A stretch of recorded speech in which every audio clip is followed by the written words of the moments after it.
truth outright. No proof to prove it, we all know it ain't right. He wasn't there that night. Shame in the frame, such injustice, innocent man taking the blame. Nothing to prove it, nothing is there. Bryan didn't do it, he wasn't around, he wasn't anywhere. Chosen to be the guy, just a name on the page. But the whole room know it when they step on the stage. Every question stays, every mouth goes mute. Who really did this? What's the hidden root? How and why? Tell me where's the motive at? Motive don't exist when the whole thing's flat. Bryan didn't do it. No doubt. No doubt. Bryan didn't do it. Say it loud. Say it loud. That's the truth downright. Ain't no proof tonight. Bryan didn't do it. Look now. Look now. Bryan didn't do it. Stand down. Stand down. Innocent man in the rap. Truth, truth, truth come hard through the track. Such a shame, such injustice. Facts get bent. Horrible scene disgrace with the evidence spent. Truth is out here. It's right in our face. Corruption is real, lives at stake in this place. Nothing but lies in the paper they sold. Cold hands pointing while the real one fold. Every corner talk, every witness know. They all on that take when the money flow. Every question stays, every mouth goes mute. Who really did this? What's the hidden root? How and why? Tell me where's the motive at? Motive don't exist when the whole thing's flat. Bryan didn't do it. No doubt. No doubt. Bryan didn't do it. Say it loud. Say it loud. That's the truth downright. Ain't no proof tonight. Bryan didn't do it. Look now. Look now. Bryan didn't do it. Stand down. Stand down. Innocent man in the rap. Truth, truth, truth come hard through the draft. No, no, no, no proof. No, no, no, no proof. No, no, no, no proof. No proof, no proof, no proof. No proof, no case, just smoking a grin. They push that lie, but it won't stay in. Truth don't fold when they twist that name. Bryan stand clear while they sell that train. Bryan didn't do it. No doubt. No doubt. Bryan didn't do it. Say it loud. Say it loud. That's the truth downright. Ain't no proof tonight. Bryan didn't do it. Look now. Look now. Bryan didn't do it. Stand down. Stand down. Innocent man in the rap. Truth, truth, truth come hard through the trap. Bryan.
Little man on the scene trying to sound real tough. Standing on a stool, still ain't tall enough. Reaching for the counter like daddy, pick me up. Wants his lukewarm brew in his favorite sippy cup. Baby pain, stomp those socks. Tiny little sneakers, big boy talk. Puffs that chest, can't lift the lock. Bangs on the door till the hinges pop. Baby pain, just a little guy thinks he running the game. Baby pain, wants a big desk, can't spell his name. In charge of the case, I don't think so. Give him some toys and shut that door. All he wants is to feel that large, but I'm the one in charge. Yeah. Poor little guy ain't got one friend. Crying to his mama, why's it all gotta end? Why? Tears on the floor. Kicks his legs, then he's back for more. Fake mean mug with the jelly on his chin. Throws one punch, then he runs back in. Hides behind mom when the world swings back. Wants big boots, still rocking snags. Baby pay. Just a little guy thinks he running the game. Baby pay. Wants a big desk, can't spell his name. In charge of the case, I don't think so. Give him some toys and shut that door. All he wants is to feel that large, but I'm the one in charge. I'm the one in charge.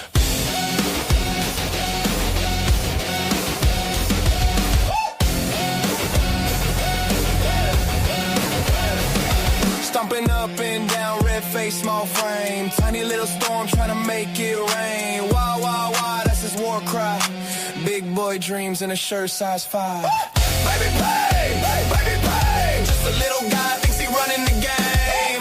Baby pay, baby pay. Wants a big desk, can't spell his name. In charge of the case, I don't think so.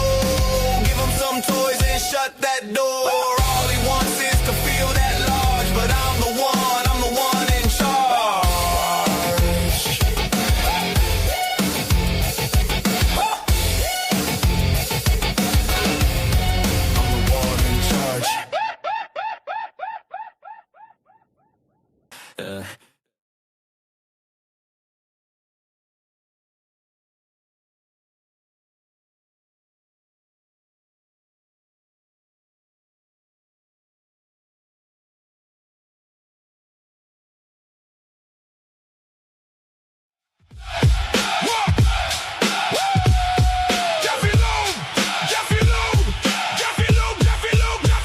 Let's talk about Jeffy Lou. What a strange one, such a weird dude. His life is on YouTube. Not wanted anywhere, no one really cares. Talks about nothing, what the prompter says. Paid opposition, you tell me straight. Say a little piece, then you imitate. Run that same line, like a cheap little trick. Acting real loud, but the mask ain't slick. Just talk about Dylan, and you'll all see Jeffy Lou, Jeffy Lou. Bro, it ain't deep. You run your mouth, then you run to your screen. Now every false friend looks real damn weak. Jeffy Lou, Jeffy Lou, your time is up. Jeffy Lou, Jeffy Lou, enough's enough.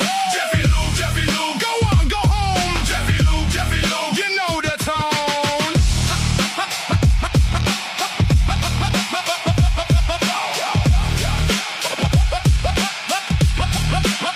Is the pay really worth it for pretend friends? Smile for the camera, then it all bends. You know as well as I do, your time's coming down. Every fake little crown hit the floor now. Please go home, find a hobby, play your guitar, that might be your glory. You can't talk trash and call it tough when nobody's hearing you've had enough. Time to go home, have a nice day. Jeffy Lou, get out the way. Jeffy Lou, stop talking trash, nobody's listening. That same old act got no difference in it. Jeffy Lou, your time is up. Jeffy Lou, enough's enough. Jeffy Lou, go on, go home. Jeffy Lou, you know the tone.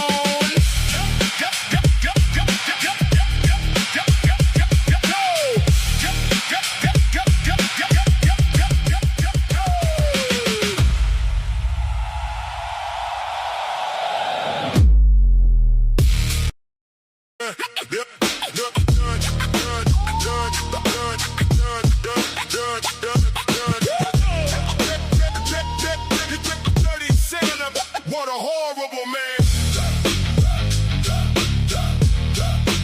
What a horrible man. What a horrible man. Dirty Santa with his dirty old beard. Mr. Prosecutor always acting so weird. Telling lies corrupt as he can be. Dirty Santa, take a good look, you'll see.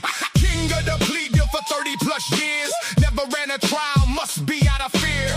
He ain't smart enough to tie his own shoes. Dirty Santa saying things we don't wanna hear. The shame is real, plea deal bill. Got the I can't win blues. Gotta fake it to make it, cause he's so bad, can't lose. Dirty Santa, dragging that beard. Dirty Santa, damn this dude weird. Hey, shut him down. Retry all the cases, shut him down. Shove it in his face. Dirty Santa. What a horrible man. He can't do it, find someone who can. Lie to county prosecutor, so sad. Every case he touched, got a cheap little plea, but he act real tough when the cameras be. Talk big, go fast, that's his game. Same old grin, same old shame. You hear that jingle? It ain't joy, it's a dirty old grift in a cheap disguise, boy. Shame is real when the truth come through. Everybody in the room know exactly who. All that talk, all that front, can't run a trial, but he sure can't stunt. Dirty Santa, dragging that beard. Dirty Santa, damn this dude weird. Shut him down. Retry all the cases, shut him down. Shove it in his face. Dirty Santa, what a horrible man. Please deal.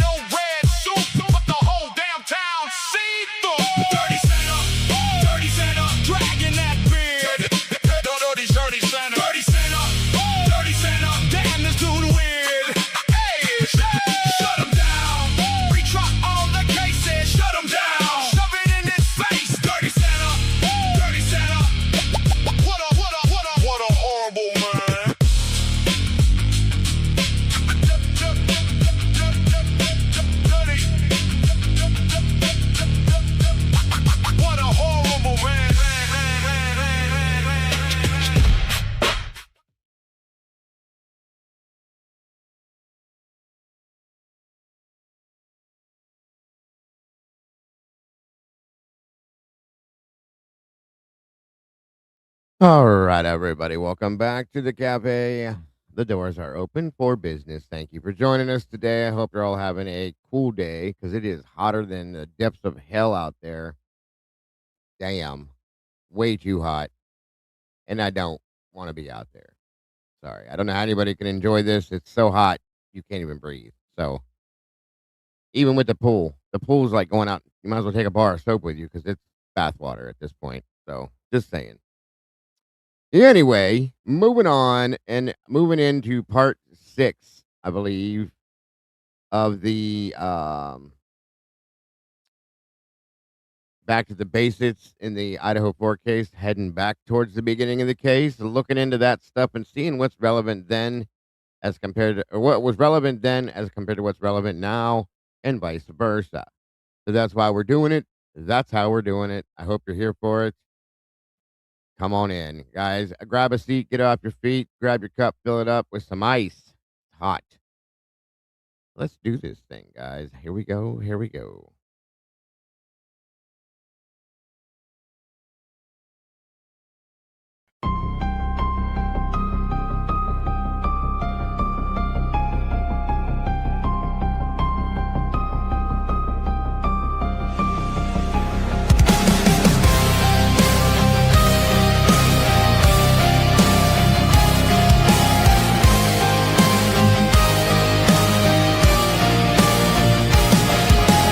Neon lights flicker like broken halos.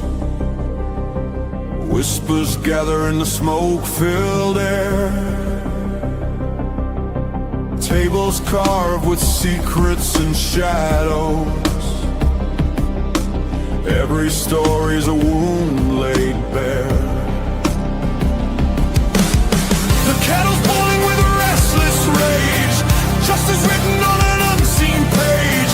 I sip the silence, bitter taste, waiting for the ghosts to show their face. At the TruCrime Cafe, we serve up the pain they try to hide away.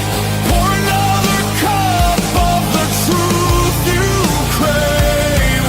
Raise your glass to the names they betrayed.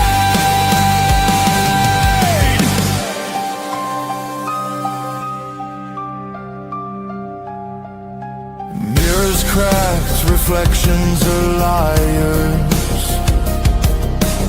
Ashes fall where the guilty once stood. The jukebox hums like a funeral choir. Echoes pounding through the neighborhood.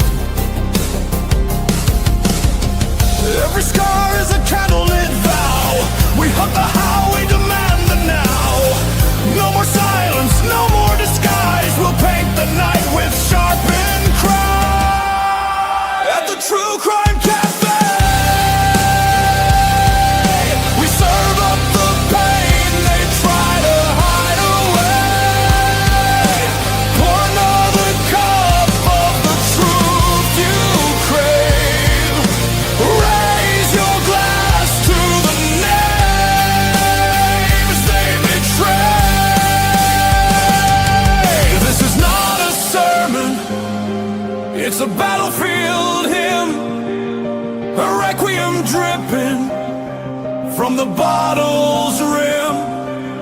The guilty write stories in invisible ink, but we'll drag it all up from the edge of the brave.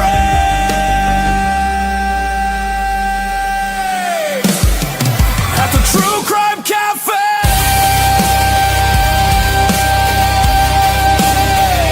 the reckoning burns like a black bouquet. Every shadow will pay.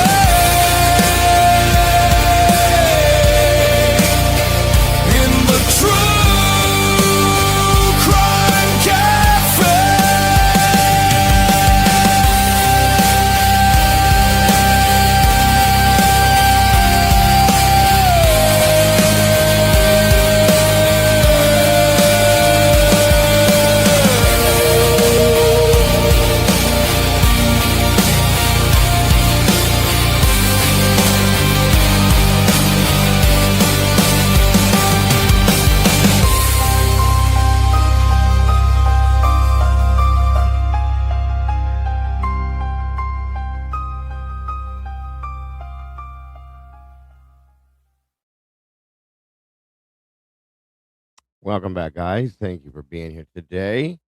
I hope you're all staying cool. It is dangerous out there. I think I went out to check my mail and I thought I saw the devil walking down the street, so he must be trying to cool down a little bit coming up here. Jesus criminy, it's insane. It is literally 98 degrees with the real feel with the heat index is 116 degrees it's showing here. That's that's not normal. Okay. I don't know if they're trying to melt us for population control or what, but damn. Damn, damn, damn. Stupid hot. Come on in, sit down, cool off if you can, relax. Stay out of that mess, folks. It's not healthy. Not healthy. You can have it, Rick. You can have it. Critic Rick in the house, guys. Good to see you. Right along with Miss Cat K. Deb's in space. Welcome to you as well. Sweet Pea's in the house. Welcome back, dear. Sophie 555. Great to see you. One can, Leanne. Welcome back to you.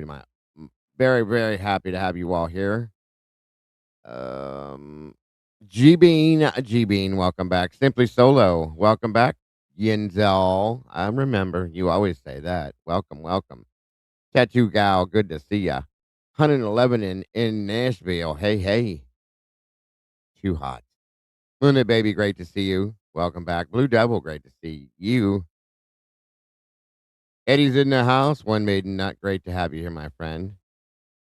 Let me see. Mandy Gillian, welcome back to you. Let's see here. Can't believe it's been a year. For as long as you've been here, is that what you're saying? Has it really? Miss Michelle, welcome back to you. Brian Todd, great to see you, my friend. Ms. Wendy, welcome, welcome. And Stitch is great to see you, neighbor. Elf 1666, great to see you. Yes, I will be getting coal in my stocking this year. That's a fact. That's okay. It's worth it. Um,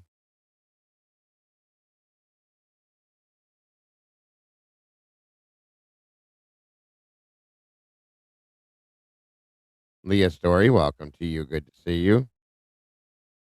Thank you for joining us today. Best of me, welcome back. Good to see you today. Friendly Snake, great to have you here.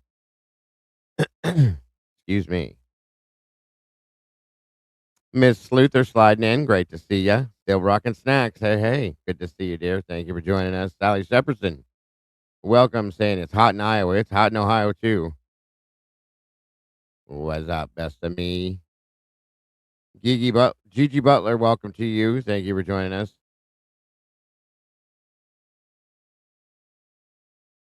Miss Becca, welcome back to you. Great to see you today. Guys, make sure to please hit the like button on your way through the door and share it out if you will, please. And thank you. Miss Lisa Winchester, welcome back. Meanie's in the house. Good to see you, Meanie. Blue Eyed Butterfly as well. Come on down. I think I got everybody so far. Carol, whoever, welcome to you.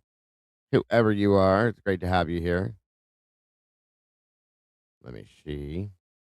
Who else do we have? Again, back to basics, part 6. Breaking it down, heading back to the beginning, looking at things that we looked at way back when to see where they're taking us. And if it has anything to do with what we've seen and what we know now, we'll see for sure. For sure. Neighbor Jeff. Uh-oh. Oh, no, no, no. Come on in, guys. Grab a seat. Grab a seat.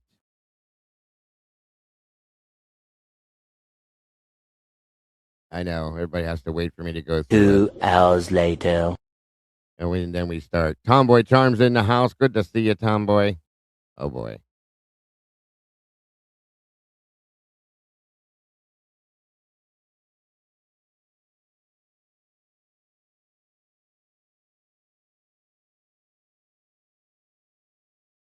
Take your time. Miss Tandy joining us on her lunch break. Great to see you, Miss Tandy. Thank you for being here. Miss Lori's in the house. Welcome back to you. Great to see ya. Like we got a guest waiting on us already at the door. Wonder who that'll be. Let me see. Hmm. Guess we'll have to wait.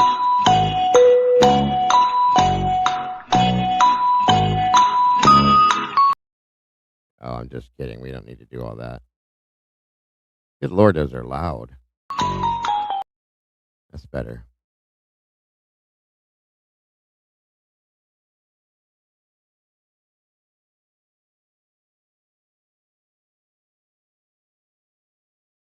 Croft, welcome to you. That was way too loud, wasn't it? Let me try it again. Turn it down. God.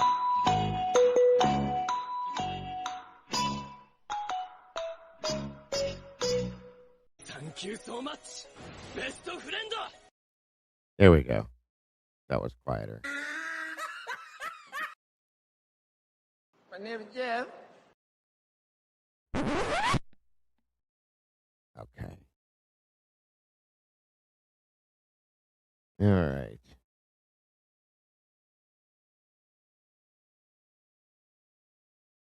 Yeah, the Jeopardy sound. Yeah, I seen it, G. That is too funny. All right. Come on in, guys. Grab a seat. Let's see who we got at the door first. Let me see here.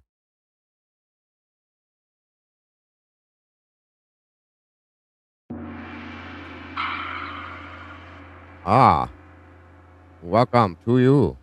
Hey, how are you? I'm good. How are you? I'm doing great. That's good. Good is great. Great is good. Great is awesome. You're not too hot now, are you? Oh my gosh, whenever you said how hot it was there, I asked Alexa how hot it was here, and she's like, she said it was 93, but it feels like 106 or something like that. I will not go outside. I won't be able to breathe. That's why I'm inside. Can I get It's All Lies for 1,000, Alex? Yes, you can. Miss That's Candy. perfect. Yes, you can. That was great. She's funny. I love it. I love it. Love it.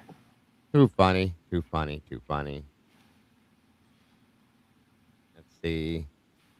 Yeah, I added some new stuff to the background here. I'm sure you guys will get it. 2 hours later. When you got to wait on me. There you go. No. Wait. Uh-huh.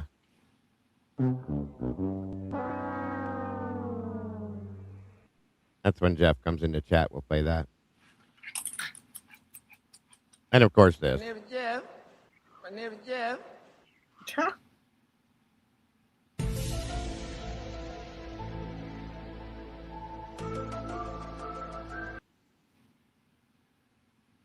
Thank you, Eddie. Here we go. And I finally found the Jeopardy music and got it to work. Finally,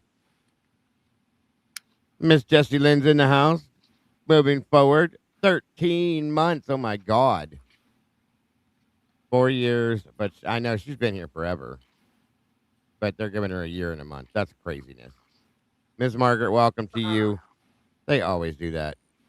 Should we let him back in? What do you think, Can?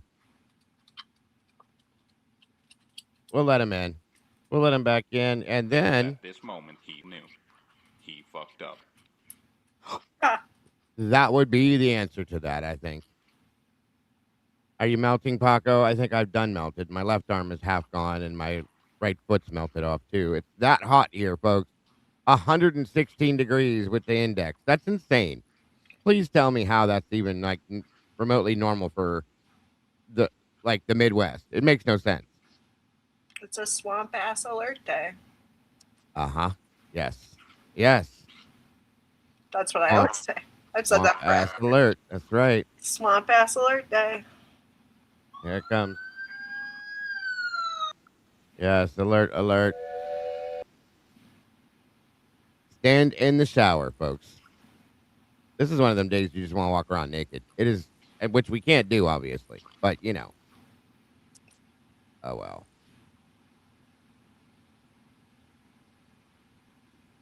Let's see, did anybody else pop in here? So we're heading back again to look at some stuff from the past in this case to see if there's any relation to now. Oh, I wanted to say what they were saying was it's been 1 year since the plea today. Oh my God, it is, isn't it? Yes, it's been 1 year since the plea today. Holy shit, that went by fast, didn't it? I know. I was like, oh my gosh. I guess. Isn't that wild? That's insane. I know, literally today. Literally, it feels like it was a few months ago, doesn't it? Yes. Yeah, I thought it. I guess. Maybe 6 months or something. I don't know. At the very most, yeah, right. G-Bean said I thought it was the 5th. Either way, we're close to it. That's for sure.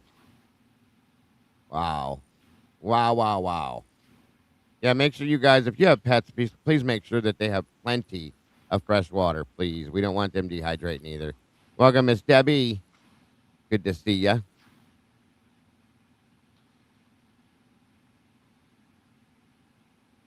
Let's see. Miss Cat K, good to see ya. I thought it feels like 6 months. I can let him back in, Tandy, but I'm going to have you left in full charge of him. You are the boss. We're close to your birthday, G. What day's your birthday on? By the way, 145 of you beautiful peeps in here with 63 likes. Let's see if we can make that match, please. Amber Alert. What? In Texas? Where? Hold on. Nope, Jeff should not be here, Miss Jess. I don't think so. G-Bean's birthday. Gotcha. My name is Jeff. Yeah, he's not here.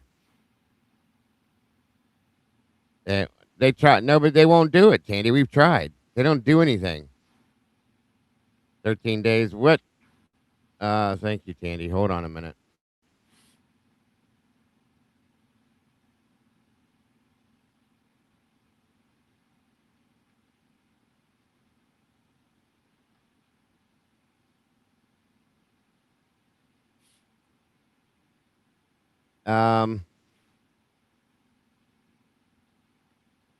One minute. I try to stick up, or I try to jump on these if I see them or if I know about them.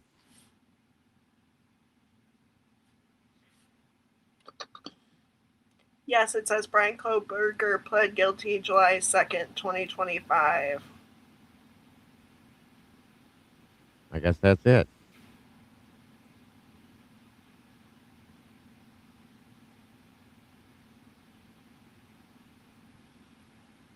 Do you have a link I can display on it, Tomboy, at all? I don't see anything on it anywhere. They said Discord. Okay, hold on. Thank you. There it is. Thank you, dear. Yeah, if I get these, I try to throw them up. That way anybody in the area can look. All right, so we have... it's child abduction, it looks like, as of 1:27 p.m. today from Odessa, Texas. Missing child is Maverick Young, 11 months old, white male. The suspect is Tinley Young, 20-year-old white female. If you know either one of these people, if you know where they're at, if you've seen them, please contact Ector County Sheriff's Office with information. If you see them, please call 911 as well.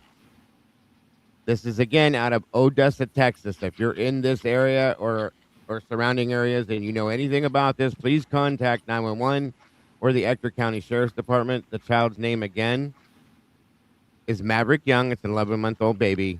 The suspect, I'm guessing, is his mother. Tinley Young, 20-year-old white female. I don't have any description of a vehicle or anything as of now, but 11 months old, not even a year old, guys. This is not good. So if you're in this area or in the or surrounding areas of Odessa, Texas, please keep your eyes open. And please, if you will, call 911. Thank you, Tomboy and Candy, for that. Is it away from you? Okay. Well, anybody that may be watching us, it's there. Thank you. Like I said, when I get those, I try to throw them up to try to help that aspect. For sure. Hopefully they find the baby boy. Yes, absolutely. God bless. Let's find them. All right. It's across the whole ass state. Gotcha. Yeah. Sometimes it's I always good that it's the parent, though. You know, this could be no, a custody thing. You never n- know. not all parents are good parents. We have to remember that, you guys. You know what I mean? Yeah. So somebody, a couple of, I've been seeing these things floating around here. Let me see something here.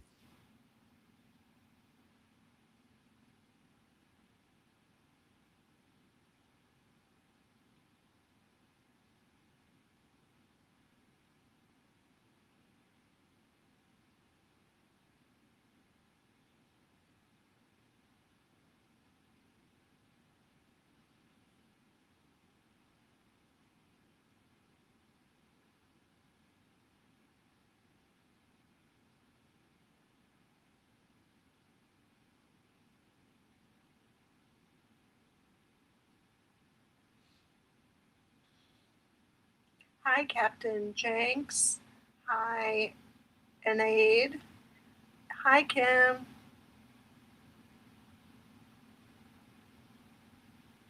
Hi, Crime and Okay. Cats. Sorry, I just started saying hi to No, people. you're fine. Please, Bryan. Miss Kim's in the house. Good to see ya. Good to see ya. Who else has popped in? Captain Jenks in the house today? Yep. What is today, by the way? It's Thursday. I think I'm gonna be running another show this evening. A cafe conspiracy show for anybody interested. Oh, absolutely, Enod. It's guys scare me too because you never know. But thank you for being here, Candy Mag. Welcome to you.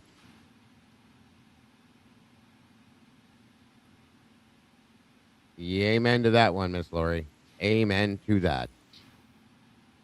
There's Miss Kim, Captain Jenks. Good to see you guys. Come on in, grab a seat. Colonel H, welcome.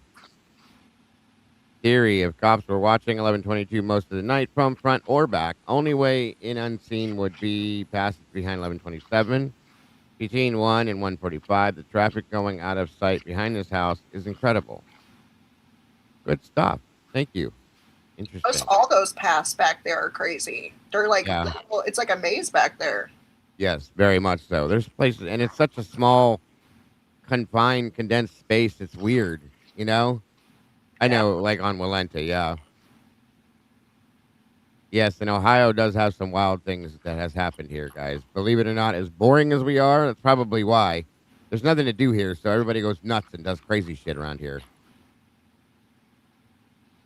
It is absolutely, possibly, probably the most likely the absolution of how many other words can I think of? Crazy, yes.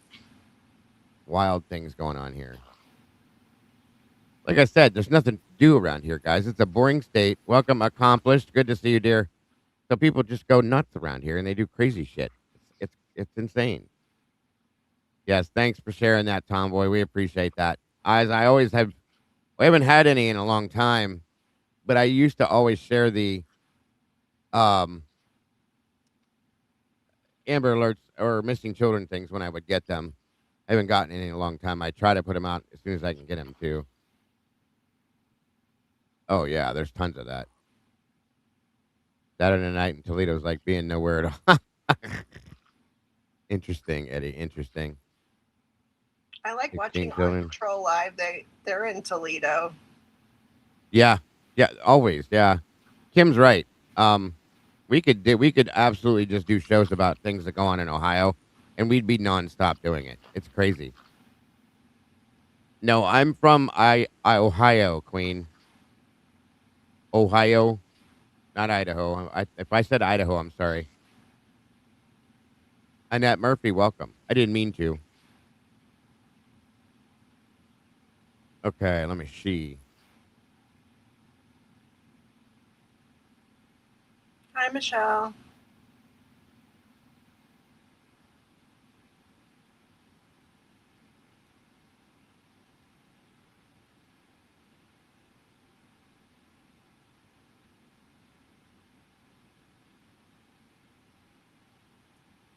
I'm just trying to load something.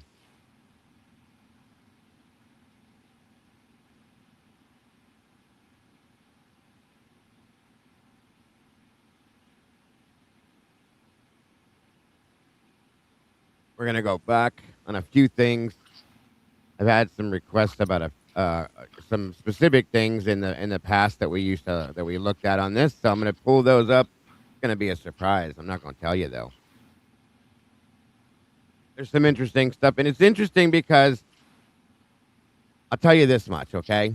With the interviews that we've looked at recently, the um the stuff we're gonna look at one point, it kind of makes you wonder about the interviews. I'll just say that.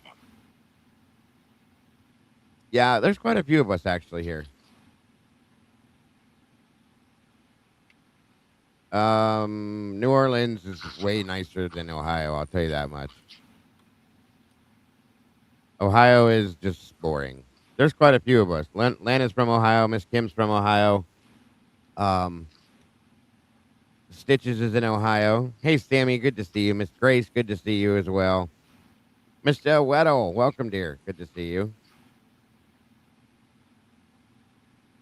Come on in, you guys. Grab a seat, get comfortable. Please make sure to hit the like button. Meanie, welcome. Well, I'll tell you what, Ohio is probably the most amazing state come fall. It's beautiful here. When it's not hell outside either.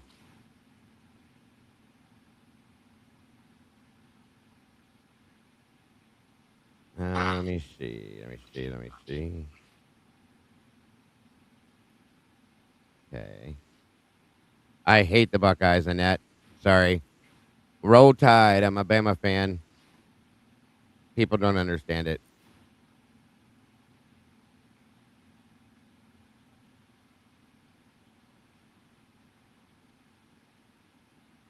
It is. It is. It's just not a lot to do, though. Welcome, Miss Kaleidhope. Good to see you.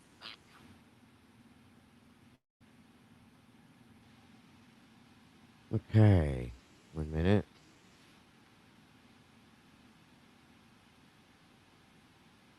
Let's see which thing we're going to go to first. I might have to wait on the one. But we're going to still head back. Just a minute here. Oh, I don't know where it's coming from. I've been getting messages all over the place, emails and actual messages and stuff like that. That there's some kind of appeal that is going to be filed or has been filed or will be filed. I can't find anything. For those of you that are asking about it, I can't find anything that points or says anything like that.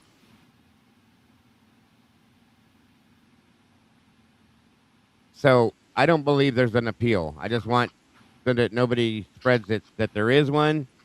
There is not one that I can find, folks.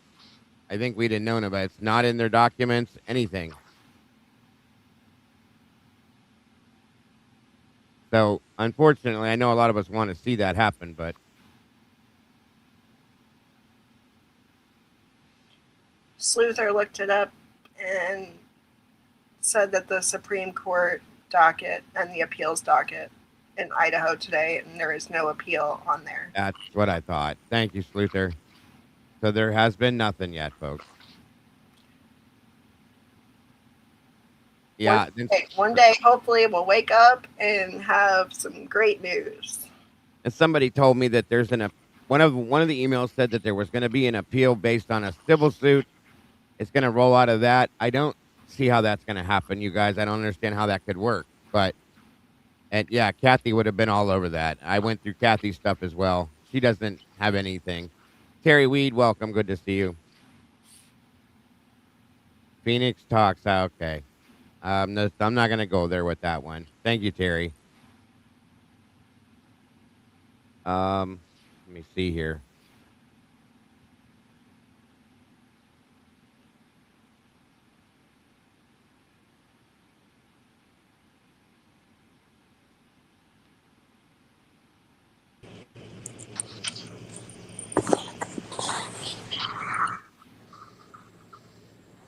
Hello. Can you hear me, Lori? Yeah, I hear you. Hey, everyone. I hope you're How are doing ya? good. I'm good. Just staying indoors, staying cool. Yeah, I don't blame you. Yeah, the only appeal that is out there, guys, is the document I showed you, the interlocutory appeal. That was it, and that was based off of um the Idaho Statesman situation. It had nothing to do with Bryan. Thank you, Terry. Thank you. Oh, it's, yeah, no worries. Thank you. Appreciate you.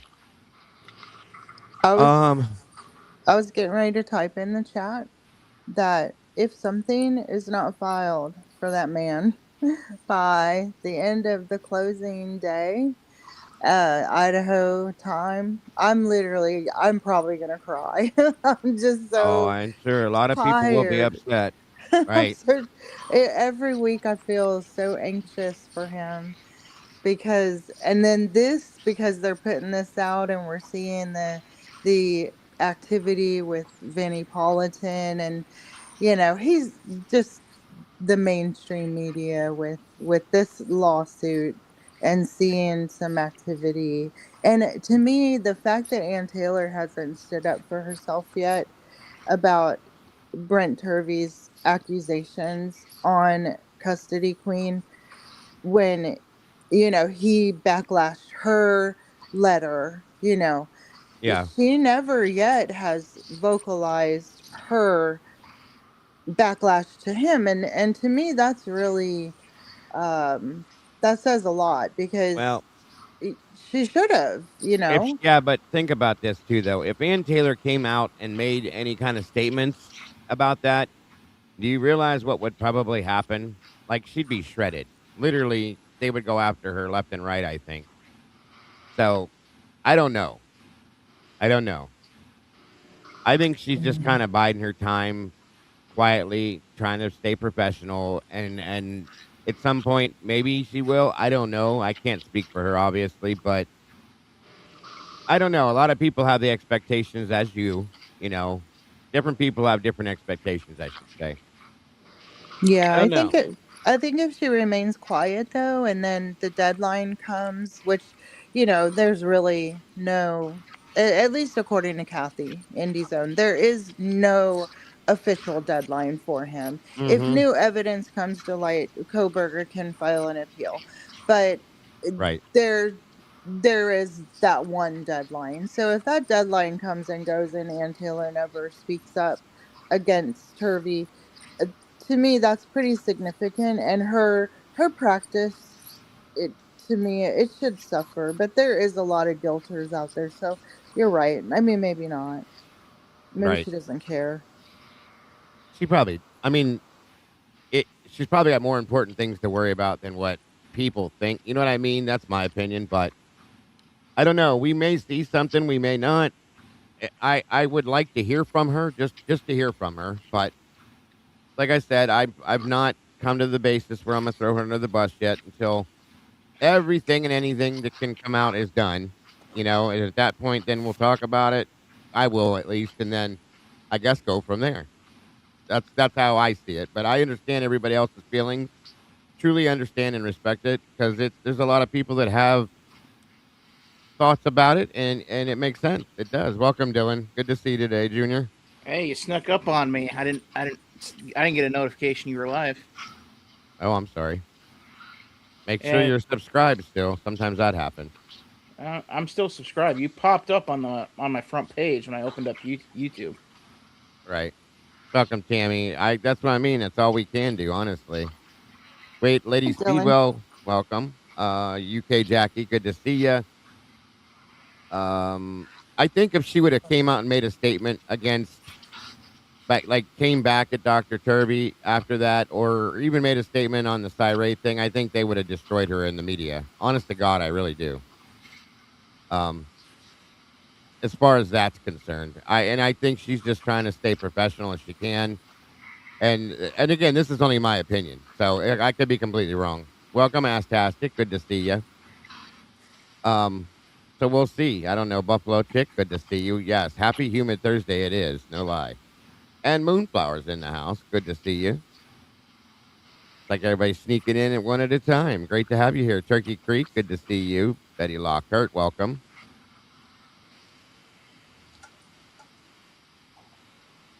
Cyray's reputation should be viewed. That's a good point, sir. Just as much as Dr. Turby's was, especially with the stuff he's been saying, or the things that the statements he's made in this book. I don't even know, you guys. I Yeah, don't know. I'll be honest. This is what I said yesterday. This book contains Cyray's plan, his program. I'll call it. Okay, this is Cyray's program based on and other things he does too on how policing and crime scenes and investigations, I should say, should be run. He thinks that the answer to that is in this book and with the program that he runs. And I personally, this is just my personal opinion. I personally believe that the Cy put out an affidavit out that we all read, okay, and it all floored us, which is why all of a sudden he became the savior to the Bryan Kohberger situation. And then he turned around and made like opposing statements in here that everybody went, "What the hell is he talking about?" Okay, so I think he's selling his program, and you can't sell your program to law enforcement officers if you're saying that they're not doing a good job. You know what I mean? That would be like, I don't know, it, telling everybody to go to Dairy Queen and then saying that their ice cream sucks. Does that make sense? You know? So, truth hurts though, don't it? I mean, I get it, 100%, but that's exactly how it is. So he's not gonna. You can't sell a program, or I don't know what to call it, truly and honestly, a way to run an investigation per se. What's up, Mikey? Good to see you, brother. Okay, you can't, create this whole plan and this whole program and everything the way that he thinks you should do this to run an investigation, and then try to sell it to these people to do it their way this way. If you're saying that they're doing a horrible job, that's how I see this. It's the only thing that makes any sense to me because he was very clear with what he said. And then he turns around and says this. You can't have both, you guys. I'm sorry. You cannot say, and I'm irritated. You guys know I am. Because this is not the main statement I read to you guys, I think it was yesterday. Or maybe the day before. Senior's in the house. Good to see you, buddy. Just like trying to sell plumber pipe with holes in it. Yes, ma'am. Yes, sir. That is a fact. Good point, sir. Um, welcome, Jenny. um, Anybody that looks at this investigation has to see that it's been corrupted from the inside out. Okay, you can't miss that. There's people that are sitting in here right now that are not related to law enforcement at all, that have just general common sense, and they see by reading documents that it's corrupted. It's not right. It's bullshit. It's all wrong. So it, he knows what he said. He said what he said for a reason in the very beginning. Okay, and if I'm probably gonna mess it up, but I'm gonna repeat his words. In never in 30 years have I seen so much misinformation purposely put out via the prosecution. It wasn't coincidental. It wasn't an accident. It was done on purpose, which tells me that there's something way much, much larger that's being covered up. Those were his words, period. And then at the same time, you're going to turn around and say that law enforcement did a great job. Okay, that doesn't fit. You can't put that in the box. I'm sorry. It just doesn't make sense. So that's the conclusion I've come to, is that he's trying to sell this program. He's trying to, this book and how all this stuff works as the best way to run an investigation. But again, nobody's going to buy into that if you're telling them that they're horrible I just got investigators. deja vu from Chris Whitcomb. Yeah, well, hey. Just saying. Just saying. Oh, well, good luck with it, Turkey Creek. I'm hopeful. Hopefully it's going well with you, dear. So, Dago, I have a really bad habit of like just leaving YouTube on all night when I'm sleeping, Mm-hmm. and I tend to stay up really late, and then during the morning, like I didn't even have my first cup of coffee until about 1 o'clock today, which I saw at one point the headline of like that Cyril thinks that law enforcement did a good job and that he's blaming Thompson and the prosecution.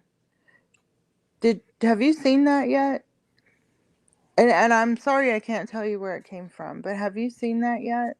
No, I haven't. I'm sure if it's in here, I'll Okay. find it at some point. I Yeah. think it was I I mean, on a. I think I saw a thumbnail that kind of Did you described see that. that, Dylan? I, Okay. I Yeah, didn't. there I haven't had a chance to watch it yet, but I remember seeing a thumbnail because I was Okay, trying to catch up on awesome. her stuff.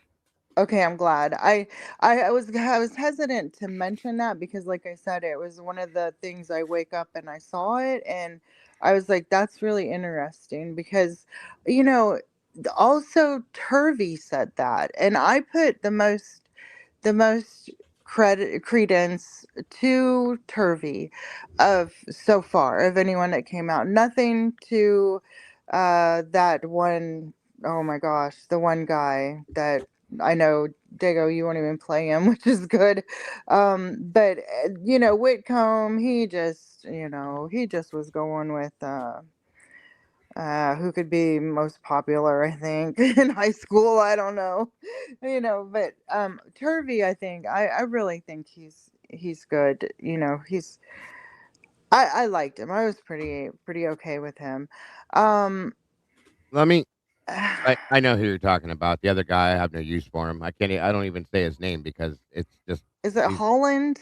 Chris Maybe. Holland. Yeah, Chris Holland. He's Yeah, worthless yeah, to me. yeah. So him, I watched him once, and that was it. He didn't have much credit, Let, let me read you another little paragraph here to you guys of this book. It says a guilty plea does not erase the harm caused by how this investigation unfolded. The families of the victims endured extraordinary trauma from the crime itself, and they were further burdened by an investigation that repeatedly placed its own structure at risk. Those failures mattered. They created unnecessary uncertainty and prolonged exposure and and avoidable strain for people who had already lost everything. That harm does not disappear because the case reached an outcome. And here is why, or I'm sorry, here is what we'll say with you long after the final page. It did not have to be this way. The evidence was there. The path was clear. What was missing was the restraint and discipline to follow it. On the surface, the plea may look like a procedural win. It is not. This investigation reveals structural failures that matter far beyond outcome. The razor's edge walked by investigators and prosecutors was not inevitable. It was not acceptable. It was the product of choices made inside a system with no enforceable discipline. This level of risk was avoidable. There is no credible argument otherwise. This again, it doesn't make sense to me, okay? He's the same gentleman that is saying that this is a systemic failure. And what have I been screaming, you guys? The system is run by who? People And people do what, Sweet Pea? mess up. And they make choices. They make the choices to make the decisions they've made within the system. It's not this it's not systemic based, okay, is what I'm saying. It doesn't make sense to me. No, You have individual people are making these statements and are doing these things, and then it does turn into something at a macro level. But really, if you nip it in the beginning, none of that would happen. you have to blame the people that are running the system, in my opinion. Specifically, they need to be held accountable. I always said Chief Bryan should have been held accountable. These people that are higher up that didn't do just ignore these things and allow these things to happen. what Right. if it was the opposite though, Sweet Pea? What if it was the opposite and Chief Fry and Captain Lanier didn't have a choice and the people, those higher ups, were forcing them to make those decisions, and And that includes Thompson. that's Like, probable. Well, no, no. yeah, I do not think Everybody that Thompson was he in charge. just Thompson was in charge of everybody. yeah. He was the lead on the whole thing. that's what So, I mean, and that's what I mean, and that's why seeing the headline that I saw, which, like I said, I'm talking just I didn't watch it, so I don't know. But Cy Ray is blaming Thompson, not the police. Sure, Yeah. the police, everybody was working for Bill Thompson. I blame him too. I blame him for everything. Okay, so if that's true, then that's fine. Sai, then verify and clarify what you're saying, because then again, on page 43, let me read this to you now, and you tell me what you think. The Kohberger investigation had evidence. What it lacked was the structure to govern what the evidence was allowed to mean. What it lacked was, I'm going to read that part one more time, okay? Okay. Hear how that sounds. What it lacked was the structure to govern what the evidence was allowed to mean. Well, that just sounds to me like they didn't have what they said they had. We know they didn't, okay? Yeah. I haven't seen a He's shred of saying they had evidence. evidence. They didn't have anything that we saw. Mm-mm. So, and in that, absence narrative arrived before discipline ever could. The analysis that follows does not examine whether investigators reach the right conclusion. It examines what happens when no structural mechanism exists to require that evidence be reconciled before a timeline is permitted to advance. The answer demonstrated here in granular detail is that narrative fills the void not through misconduct, but through momentum. Bryan Kohberger can be the person who committed these murders. Inaccuracies, exclusions, or interpretive instability in a probable cause affidavit do not exonerate a suspect, resolve culpability, or substitute for trial. The issue is, hold on. Sorry. The issue is structural, and it begins with what was available and what was never required to matter. From the outset, the case appeared structurally strong. Digital records arrived early and in volume. Cellular data, vehicle movements, surveillance footage, and location artifacts generated by multiple independent systems. On its face, which was precisely the type of evidentiary environment modern investigations claimed to be built for. Now, here we have a problem with this, okay? So he's talking about a car, just very what he touched on it, a vehicle movement. We also know that this car is not his car. And that needs to be accepted by all these people, that this car is not the same car that Bryan Kohberger was driving that night. Not even close. Two different cars, okay? I'm reading from hey, Ro, I'm reading out of Sai's book. I'm reading just a specific chapter here.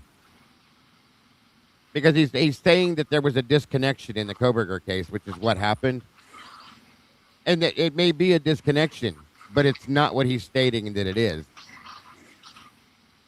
And I'm listen, I have respect for what this man does. He's one of the best in the field. He created this, okay? But at the same time, this is not true. It's just not true. So, where was I at? I'm sorry.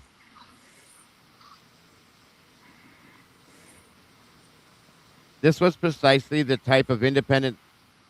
Where'd it go? The type of evidentiary environment modern investigations claim to be built for. Dense, multi-source, and rich enough to reconstruct behavior across time with considerable precision. What followed reveals something more fundamental than analytical disagreement. It reveals what happens. 1 minute. When evidence enters a system that has no mechanism to force reconciliation before conclusions are permitted to move forward. In the initial probable cause affidavit, investigators asserted that Bryan Kohberger's phone stopped reporting to the network at approximately 2:47 a.m. A condition described as consistent with the device being powered off or entering an area without cellular coverage. We all know what happened with this, okay? So,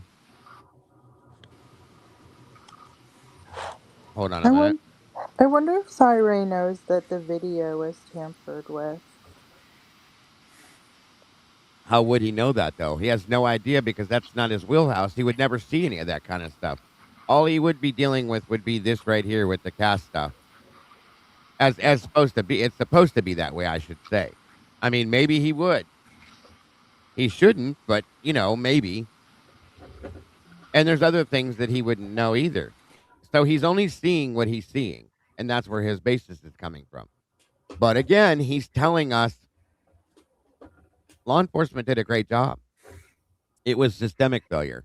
And you're saying you're seeing that he's blaming it on Bill Thompson, which I can understand that. But Bill Thompson is the one that's in charge of all these people. Do you know what I'm getting at here? Yeah, definitely. And Bill Thompson was the be all end all. Like, nobody did anything in this case unless they went through him. That's interesting too. So back to this. I'm sorry.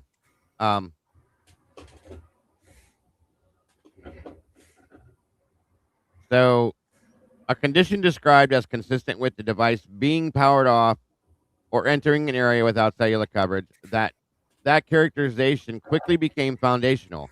It was this book is so big. Hold on.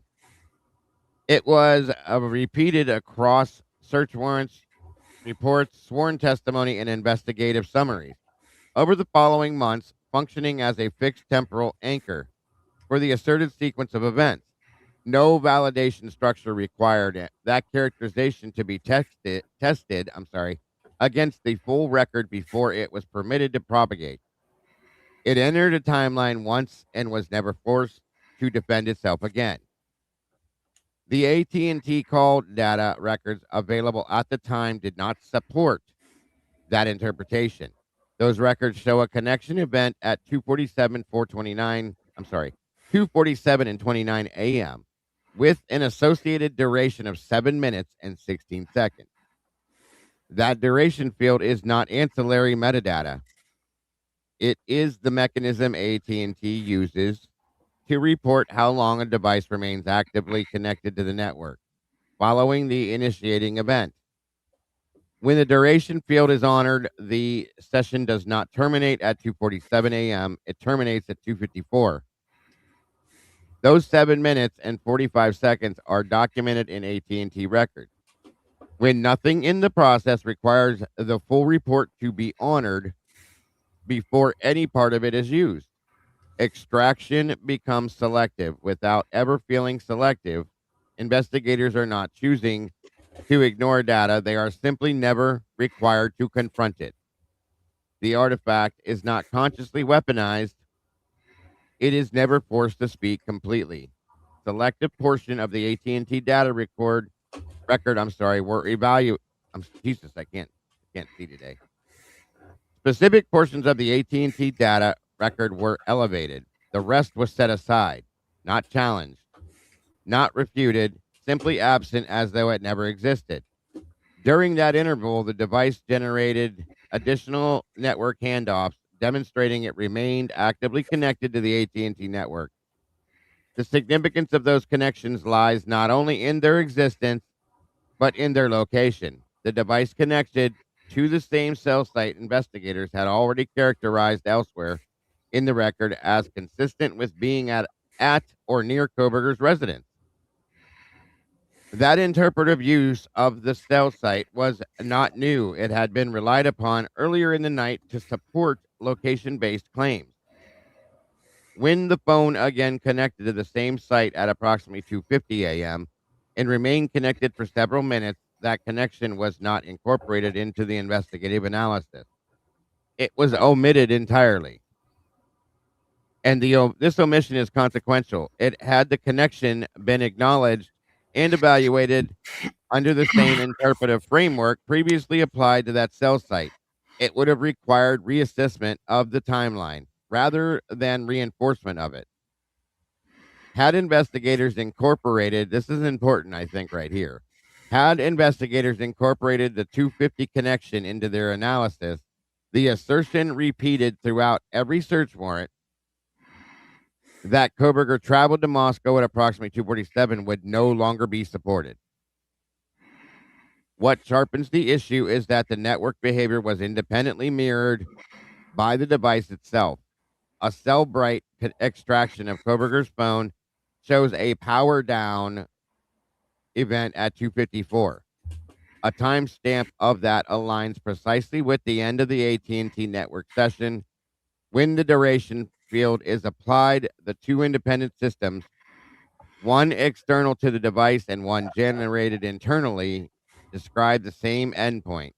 The phone was still active on the AT&T network at 2:54, not traveling towards Moscow.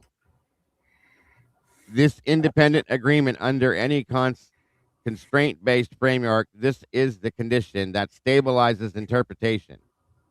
The moment where competing explanations are expected to converge or be reconciled, here it produced nothing because no framework existed to require that it produce anything. So this is so hard to understand in some aspects, but he's describing and explaining what the whole cast stuff is for those of you who don't get it. You know, with the phone being powered down and then not being powered down. Right, Sluther. Here's my biggest issue with all of this, okay?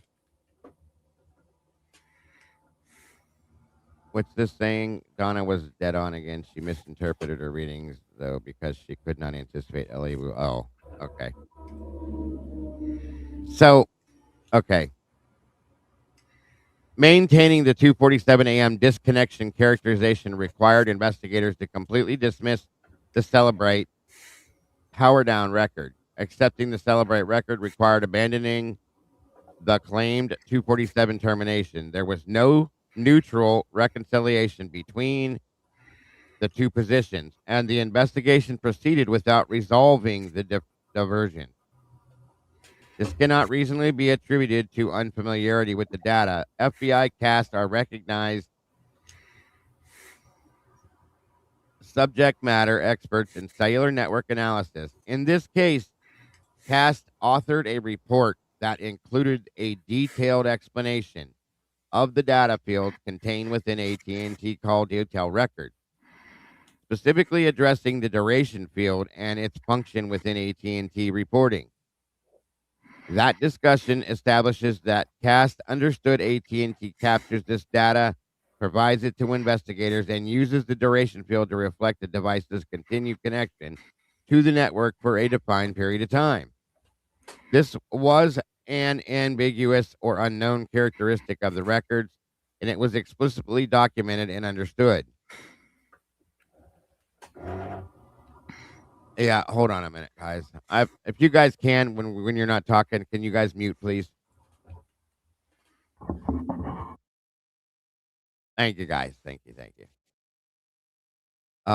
There's a lot of background noise coming through, I guess. So the point here is, okay, let's talk about this real quick. Since we're going back a little bit. This was the big deal here, that they're trying to claim that Bryan bounced off a tower, whatever you want to call it. He pinged and his phone was turned off, all that other shit, okay? All of that aside, there, even if, let's say his phone did ping and he was there, which I'm telling you based on all of that and this, he was not there, okay? There's nothing else to connect him. There's no DNA in his car from any of the victims. There's no markings on his body whatsoever. There's no connection between him and the victims. None of it, nothing. There's nothing there. So I don't understand how anybody could see him as guilty. This is what we talk about, I think, every day, at least it's talked about once. Somebody explained to me how or why you can tell me the man's guilty. It's not his car. That's been proven.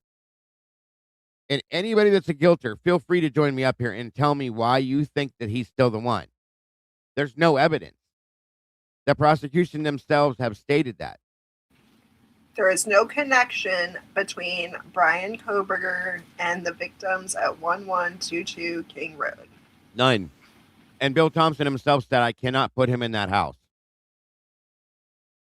Then why is he the one then? They're all going to say the same thing. It's because They're going to say because he pled guilty. That's not an answer, though, Dylan. You know I know. I know, but that's what they're going to say. that is not an answer. I want somebody to tell me what evidence they have and show it to me to tell us that Bryan did this. I think Cyray's key word there is that there was no framework done with all that to even show that Right. he turned his phone off, that and that he was even in the area. I think that's what you just read. I don't know. That is really hard to understand, but I think reading it through it a couple of times, it would make more sense.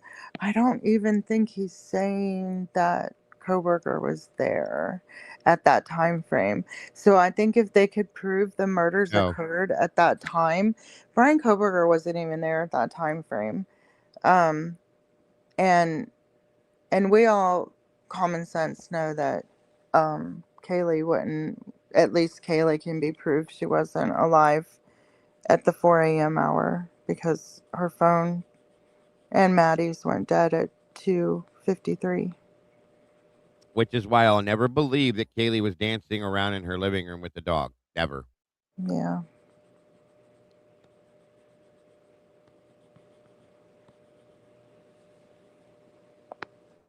Anything else, Mr. Dillon? I mean, all we have of evidence of life after 253 is Dylan's word. And we all know how shaky of ground that is. And a DoorDash. Well, DoorDash isn't proof of life. no, it doesn't. It doesn't prove life. That's true.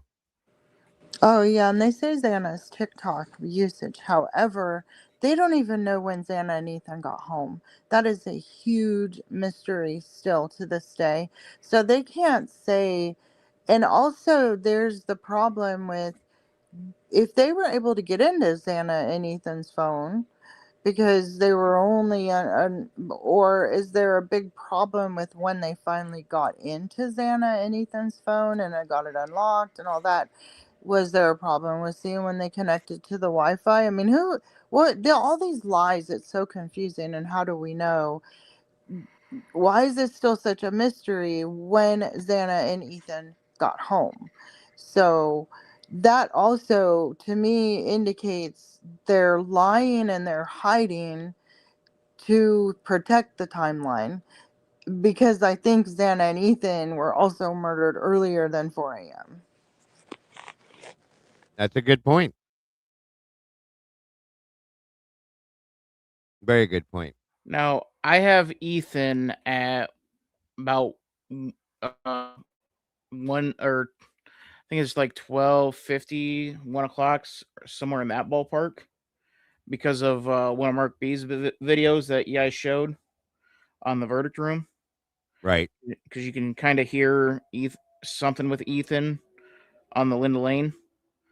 So I would put Ethan at that time, and then I have Kaylee and Maddie. Well, Maddie and Kaylee, then in that order, and then I would have Xana as the last one. Right. Because you don't get Xana's room the way that we saw it without Ethan being dead first. I know what you're saying. I got what you're saying. Yeah, and if there's that much secrecy surrounding the entire case, like we know, along with just we also have other friends in quotation contradicting the roommates' stories, Dylan and Bethany, their timeline. It's just really all adding up to Dylan and Bethany's lies that we clearly know they lied because of their cell phones. It's all adding up to the timeline is definitely askew, which even the police themselves, by their briefings, contradicted themselves at the very beginning, because their timeline was, we think it happened in between 3 and 4 or somewhere around it. They lied to us after and changed the timeline. Or I won't say lied. They had the timeline wrong initially themselves and then changed it. So it's the timeline, they changed it intentionally to match Kohberger, not the opposite. Right. Right. Yeah.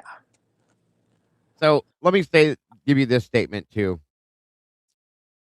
The Kohberger case matters here not because of who is charged or how it may end, but because it shows what happens when threshold governance is replaced by procedural completion. Authority enters quietly, belief hardens without declaration, and structure is assumed rather than enforced.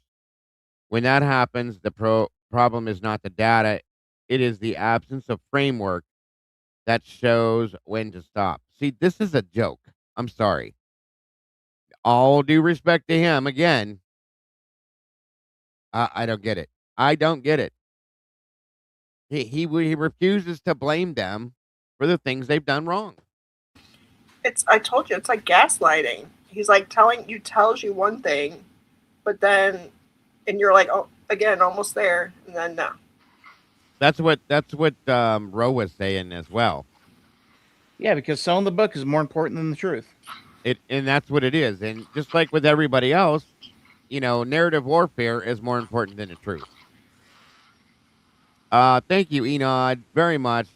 5 new memberships dropped. Looks like Colonel H received one. Nicola Donahue, Chris Alsta 209, Jay Bloom 81, Tar Heel Girl, and I think that's it. Is that it? Yeah, 1, 2, 3, 4. Yeah. Welcome to the sauce and congrats. Thank you again, Enod, very much. Very much appreciated. He's got to sell his program. I understand it. But at the same time, you cannot just let this slide. This man was a police officer at one time. Making way too many excuses. Too many excuses for these people. That's what exactly it is. There's zero accountability and too many excuses. Yes, ma'am. I'm going to stay away from this for a while now. Yeah, that's aggravating. I just wanted to read you a little bit of what's in there about Bryan Kohberger. There's not a lot. The rest of the book is on other stuff, which is interesting. Don't get me wrong. He does have some good points with that. But with this case, unfortunately, no. And I'm not trying to throw him under the bus because, like I said, he's the best in his field as far as I'm concerned. He's just not. He's missing the point, I think. Saying that, again, as I've said, systemic failure is the problem is not the answer. Accountability for the people that run the system is the problem. You see what I'm saying? And I know you guys get it. So that's all I can say on that aspect. Yeah, definitely. We'll see what happens. He said he's not done with this. So I want to see what happens. Because, again, going back to the beginning of this, it doesn't matter whether Bryan is the one that did this, didn't do this, guilty or innocent. It's about how they did it. If Bryan's guilty, it's about how they got to Bryan to make him that way, because they created this case, folks. As I said before, it's like they picked him. They chose Bryan, as Ann said. Bryan was chosen, and then they built a case around him. They created the DNA. That's how I see it, all of it. And that's my biggest problem. This is not a real investigation. This is not anything real at all. It's crazy to me. So. Yeah, and one thing I want to kind of nitpick on is Ray absolutely understands the point, but he's intentionally dancing around it. Probably for his own protection. And I understand why, like I said earlier, and I think you're absolutely right. I think you're absolutely right. It's understandable, but it's also, just very frustrating. It's so frustrating. My thing is, go ahead. His expertise could either bring to light the corruption of the system and or bring to light the setup, that the police did for Kohberger. One of the two, and he's not going to do either one. That is very frustrating. Well, if he's going to show the systemic failure, if he's going to point out the failure that happened, why it happened, how it happened, and where it happened, at some point he's going to come to human beings. And at that, you're going to have to point them out, Sai. I'm sorry to say that, but you're going to have to point them out and say, this person did this, this, and this. Or Bill Thompson was the one that was in charge of this. Bill Thompson was the one that allowed for this to happen. Bill Thompson didn't shut this down when it wasn't going the right direction. Bill Thompson, Bill Thompson, Bill Thompson, Bill Thompson, and then hold him accountable for that. Okay? At the very least, that's the way it should be. And if you're going to go and do that at that point, then you're going to have to admit, Sai, I'm sorry, but that it is the people, not the system. The people create the system. They run the system. They are the system. So it's the people, not the system, in my opinion. I'm sorry. So, and again, that's with all due respect to what the man does, because I could never do what he does. None of us could. He's very, he created it. He's amazing at it, okay? But this part of it, I feel like he's wrong with what he's saying. Yeah, and he goes off about the judge as well, folks. In the book, oh boy. He blames him too. And he should. But again, Oh, I can't wait to see that. I can't wait to hear that. yeah, if I knew the exact page, because I saw a clip of it, I would read some of it to you if I could get to the right page on it. It's interesting. Maybe that's what I saw when I woke up, and that's what I was happy about, or I saw. Is that what you saw, Dylan? I Was don't it Hitler? remember. I don't remember exactly because I was just getting something set up Okay. to listen to while I play F1. Okay, I got you. Dago, that might be what I saw, and when I woke up, and I kind of was, in and out. It might Maybe. have been Hitler, because I cannot stand Hitler. I don't think any of us can, but I just really, really, really can't stand his vampire face. So it might have been that. Well, you're better than me. I called him Voldemort, but it is what it is. He's absolutely wrong in every aspect of what he's done. Ro, check Discord, dear, please. Everything he did was wrong. Okay, he did not do his job as a judge, which is again to ensure, and this is absolutely a judge's job. Go look it up. You can Google it. A judge's job is to ensure that a defendant gets and receives a fair trial, and of course, balances it between both. He didn't. Does anybody in here think that he absolutely was heading in the direction to give Bryan Kohberger a fair trial? If you do, I want you to speak up, please, and tell me how and when. Because I didn't see it. He made statements you should never. He interjected himself into places you don't belong as a judge. You sit there and you judge. That's what you do. Okay? You don't interrupt the defense on every word that they say. You don't shut them down with everything they're doing. He did nothing at all that okay, making the comment about the car, so far out of long line, I can't even catch up with it. That is nowhere near his place. He was making a statement based on something the prosecution does. Hey, Kiss Me, good to see you, dear. I believe that when he sat down on the bench that day, that he had already had his mind made up. Bryan Kohberger did this no matter what was going to happen, and that was why it happened the way it did. There's the problem. You can't be that way. So he failed at his job, as far as I'm concerned. Completely. Yeah, if I can get the right page, I'll read some of that to you guys because it's the clips that I saw of that is pretty interesting. And I'm trying to get this other stuff for the where we go back stuff. So just give me a minute here. We're all over the place with this today, but all of this stuff is important because it does go back to the beginning of this. Oh, he completely failed his job without a doubt. Without a doubt. He should have never been there. Akuwanka, welcome. I haven't seen Twiz in a while. Yeah, he was the one that even said, "You guys better get a plea deal together, or give a real effort I at a need plea your deal." last best offer, and then makes the statement that again in one of his other statements, guys, that he looked at both the prosecution and defense and said, "You guys need to get together." And I'll put it in layman's terms, but you guys need to get together and basically create a lie to tell the jury about the tip. Who says that as a judge? Nobody. The corrupt And kind. and the About jury would. the IgG and throwing out the Yes, IgG. yes, Yeah, that was absolutely. I was stunned. I was like, "What? That your whole PCA was based on that? right. He What?" denied the Franks hearing. Should have never done that. Yeah, because he Um, told Trashley Jennings, if you say that, I'm gonna have to grant a Franks hearing. I was once again stunned. I and was like, "What are you doing? then he What?" should have. Right. Oh my gosh, so many things. There's just too many to name. There's so many things that he did that were just absolutely unreal that I've never seen another judge do.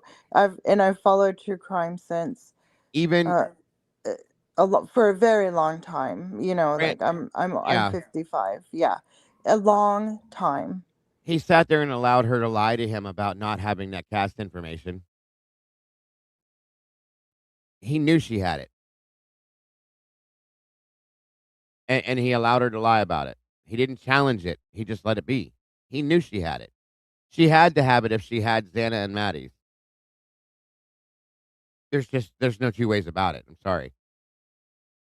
And again, the whole thing about the whole 7-day thing and all that, that's bullshit. The FBI doesn't need 7 days, 1 day, 3 days, 10 minutes. They get what they want when they want. It's all ridiculous. Every bit of it.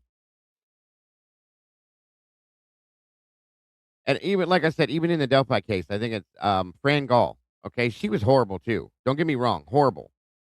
But even certain things she didn't do that he did.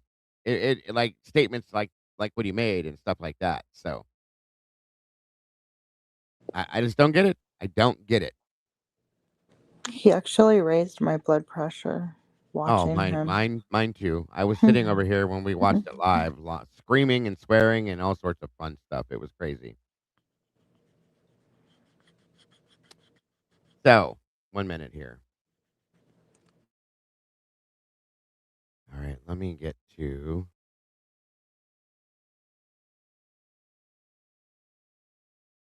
That didn't even count as faces that he made. Like, well, his body language, the Right, face. the first day when he sat down and said, the very first day, I'm not gonna start this off with an untruth and tell you that I'm happy to be here. What? No, sorry, check mark, wrong. And then this. Yeah, it And was. all of that, he looked and sounded so uninterested in any of this that he didn't want to be bothered with it. It was disgusting. Yeah, Absolutely disgusting. I'm sorry. his body language, along with, I mean, his rulings. I'm not a lawyer, so I would get frustrated and mad, but I was like, well, I don't know the law, so I don't know. We'll see what happens. But then, because like sometimes he would say, like, especially with the alternate perpetrators, oh my gosh, I was so upset that day. But then he mentioned something about if a door was open, and they do that all the time. So I was like, okay, well, at least that gives an opening. And I don't know the law well, so I'm just like, okay, well, at least that gives an opening. I'm sure that Moscow is going to screw up something, and she'll be able to introduce the alternate perpetrator. So that's fine. But then it just it just made no sense. I knew with the white car, I'm like, that is so out of line. You have no idea. That is the jury's decision to make, not yours. You're not the jury, you know? It's crazy. It was so crazy. Yep. I was talking to my TV like a crazy person. It's already crazy enough I talk to my cats, but I was like, and my dog. No, no, I get it. I I talk absolutely get it. my babies too. So I want to go back and point out the absolute ridiculousness with the PCA and the affidavit, so on and so forth, like that. The lead investigator was involved, who they're claiming to be the lead investigator. While I'm waiting on this other information that I was waiting on for us to delve into, we're going to look at this as well. It's a video that was put out over a year or so ago about the the video is called "Affidavit Plagiarist: A Basis for Suppression." Okay, and we're going to review that, and it's done by. I like to watch their stuff because there's very interesting points that they've always put out. They kind of put it all together, and you guys get to see it for what it is. But they do very artsy videos. It's Idaho 4 revealed. But this is something I want to point out again that is very important in this case. There's a lot of new people that have come on board with this that don't understand somehow how this all went down and why it was so wrong and stuff like that. So that is what we're going to be looking at first. All right, Dylan. And I want your opinions and feelings on it for sure, guys. So please make sure you hit the like button, share it out. Let's jump into this. Welcome, Love and Other Habits. Good to see you, dear. In 1 minute.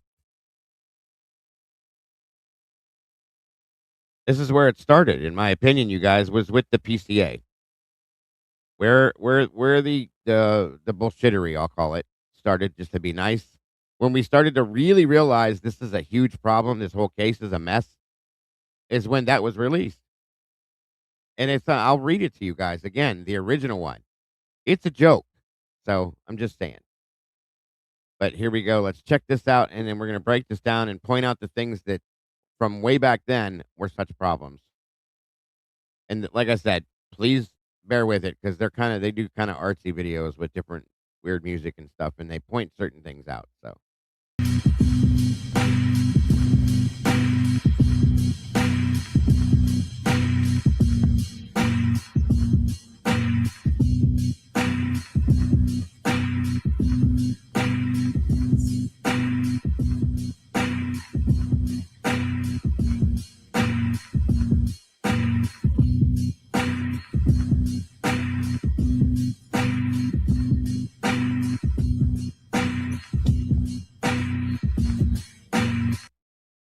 I'm going to slow it down a little bit for you guys so that you don't. It moves a little quick. Go to there.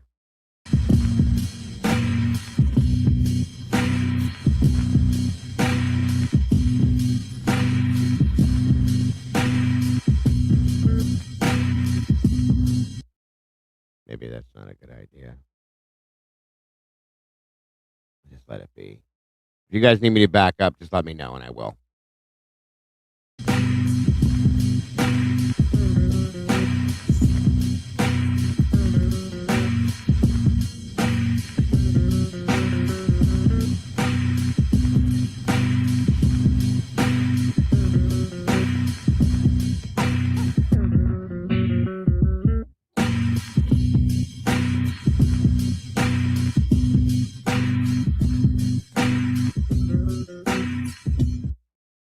Thank you, Garmilla. Appreciate that very much.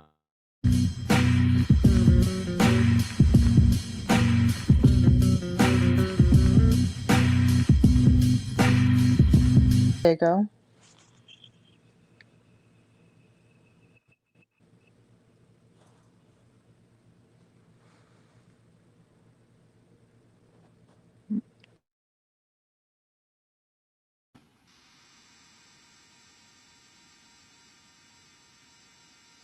Did the music stop?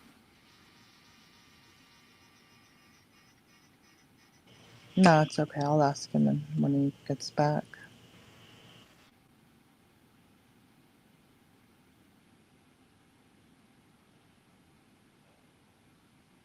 Did you notice that timeline though with their time frame of the murders with Xana and Ethan? Yeah, we should rewind it, Dago. Yes, I can. That's what I'm looking for. What do you want? The timeline that they had shown, it was just a little bit ago. Yep. Yep. Hold on. Yeah, I'm okay. Why? What's the matter, Micro? Did I do something wrong? Oh no, she just said your name and then you didn't answer. So. Oh, I'm sorry. I ran over to grab my cup, so my apologies for that, Lori. I probably missed it then. That music, woo! The music's irritating. I'll say that much is true. Yeah. Or I was kind of like zoning out. That's what it does. Did I go past it already, or is this? Wait a minute. No. Hold on.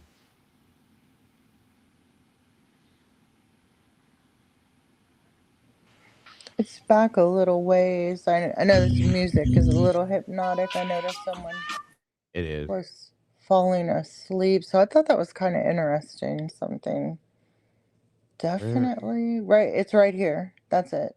Right here. Okay. That's what I thought. Sorry, guys. It's okay, Micro. You're fine. Don't apologize. Thank you. Welcome, Nancy. Good to see you. And then there's also a lot of small print, so I thought the small print after this might be interesting to read. Yeah, that's fine. Look at that. What does that say right ID4R there? opines that the order of decedents went Ethan and Xana prior to 2 a.m., Madison before Kaylee between. See, look at that. We were just talking about that, and that literally matches up with the videos that you hear the screams and everything else. So this is incredibly interesting right here. And then there's small print after this that is it's really hard to read, especially. I'll stop it and read it to you. No problem. Yeah, okay, awesome. Thank you. Here is the contents of the search warrant application that was written by Don Daniels as well.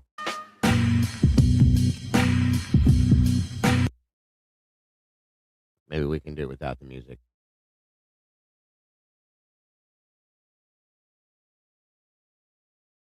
So this stuff here, Lori, or beyond this? Yeah, well, that there was what caught my eye, and then after this, personal knowledge of the matters herein. Let me read it real quick to see if it says anything Take your about time. what preceded, including fellow basis of the following. Kohberger evidence those crimes. Yeah, go forward on this. Go to the next part. I want to see if it says anything about the timeline of what they believe when the murders occurred. Or like where that came from. The ID4F. Idaho 4 revealed, right. Yeah. Like where that's stated in the PCR to the judge. Let's see. It's moving, but it's going slow. The door.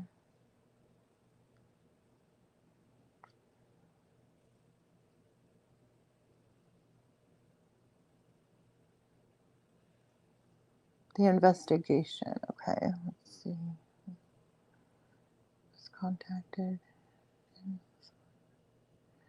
It kind of skips it. It doesn't keep going. It doesn't mention anything. Just go forward. This just goes into what we were. Yeah, that might have just meant that it was their Idaho 4 revealed who created this. Their thought that that's when it happened. Well, that is something to question. Like, why did they say there when they believe that timeline is? Just right. Play it a little slower so we can skim over the small white print. That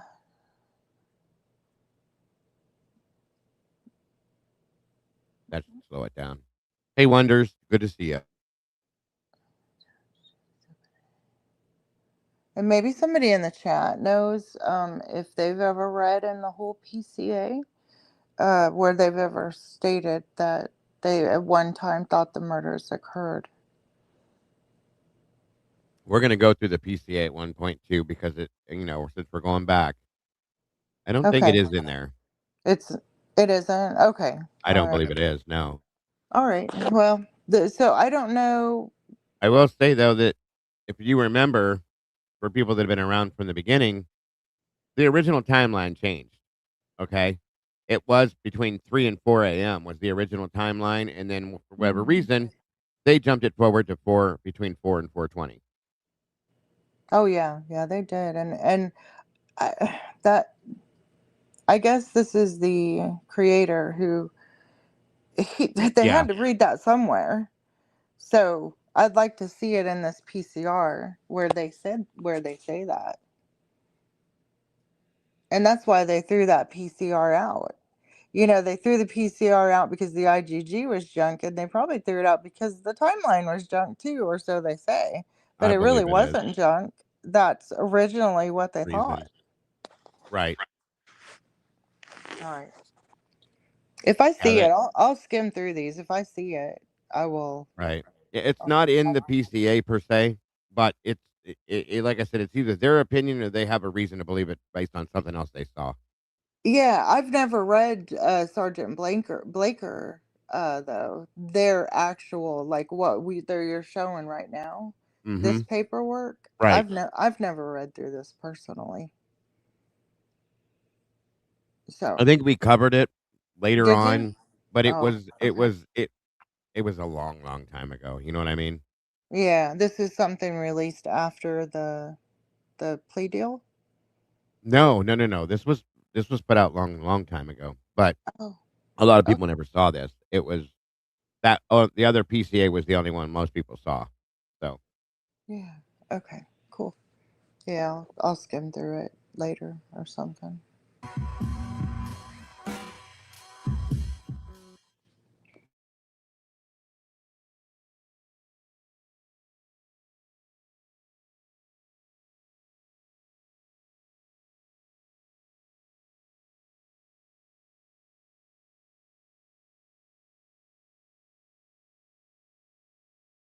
yeah, the coroner put it at 2 a.m. in the interview on TV. I remember that too.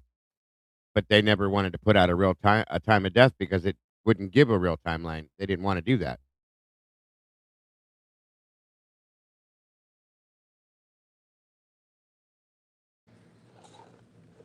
I bet it. I wonder if it's in the documents on the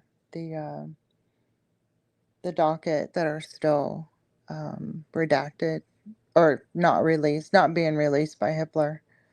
Um, it has to be somewhere. I bet their original timeline, and they just aren't gonna ever release it or haven't released it yet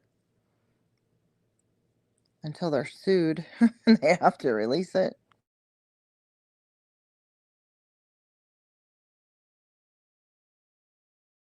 Absolutely.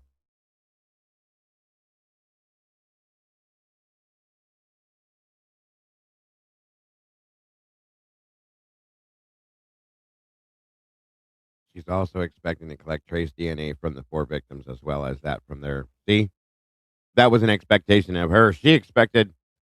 If you guys remember when Don Daniels did the whole raid on Brian's apartment, served the warrant there, she was absolutely positive that she was going to find DNA belonging to the victims in his apartment. Absolutely. In turn, which is why she got the secondary warrant she got with the judge over the phone while standing there, and absolutely found nothing. Nothing. I believe she was told, "You're gonna find all sorts of stuff there. We know it." And guess what? Not a damn thing.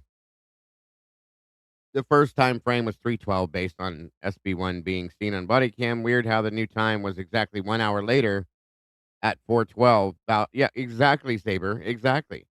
But then at some point, remember though, from the 4:12 TikTok thing, they reversed that back to 3:16.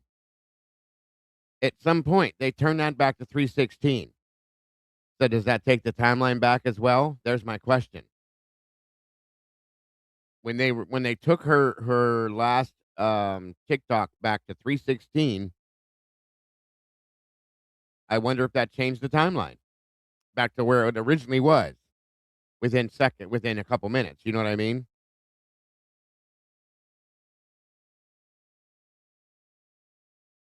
Just a thought.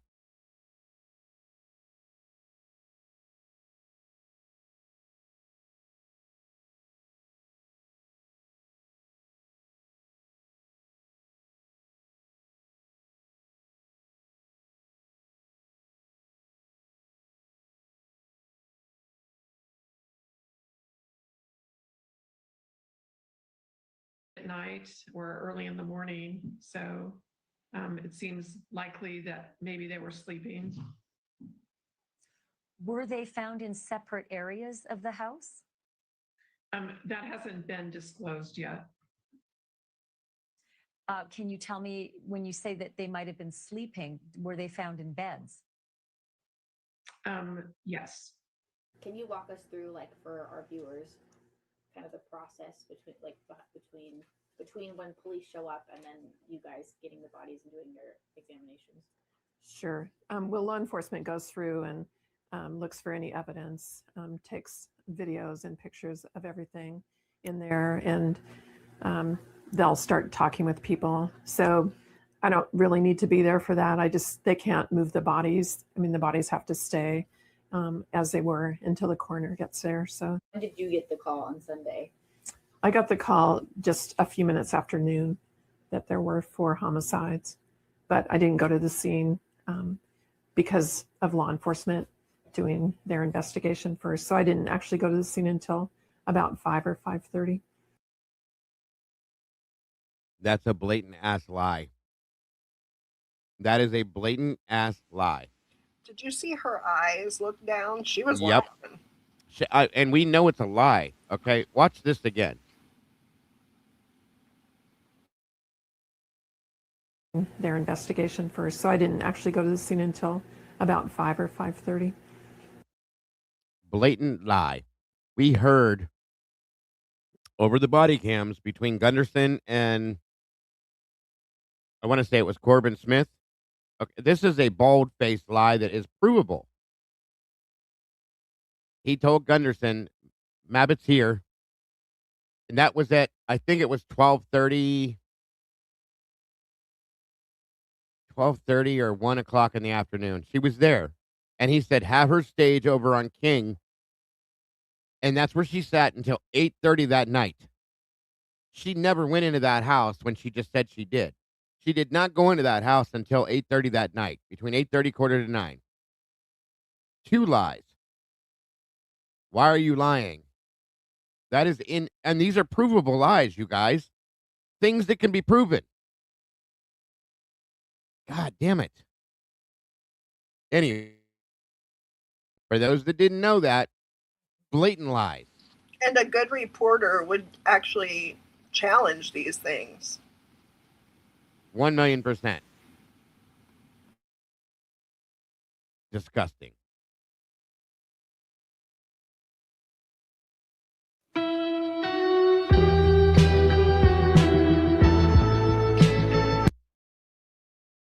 This isn't even true.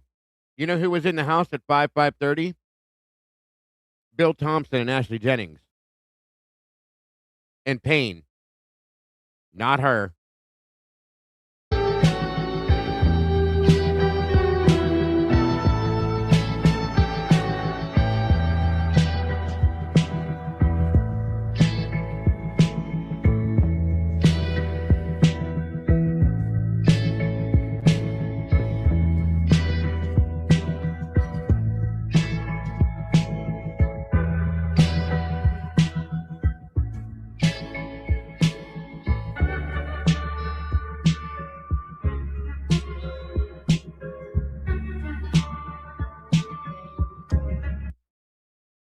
What's the matter, G?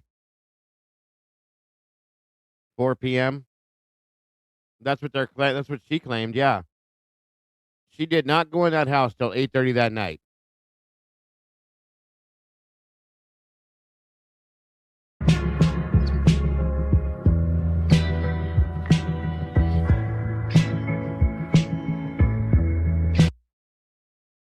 Now, here's another issue we have. We have seen right here, it says Blaker says the ISP discovered the knife sheath, while Payne claims in his affidavit that he was the one who discovered the knife sheath. We also have Ed Jacobson, retired FBI, who claims that he pulled back the blanket. Do you remember this? It was in the Dateline episode. He pulled back the blanket, and there it was. You guys remember that? That was Ed Jacobson, retired FBI. Yep. 3 lies. And now we have a fourth. A fourth. Because the book says, whether you believe it or don't believe it, it's up to you, that the knife sheath was actually on the floor. Right or wrong? So Blaker's saying ISP discovered the knife sheath. Payne says he saw it later on. Jacobson says he pulled back the blanket, he found it, and then the book says it was found on the floor. Which one's the truth, you guys?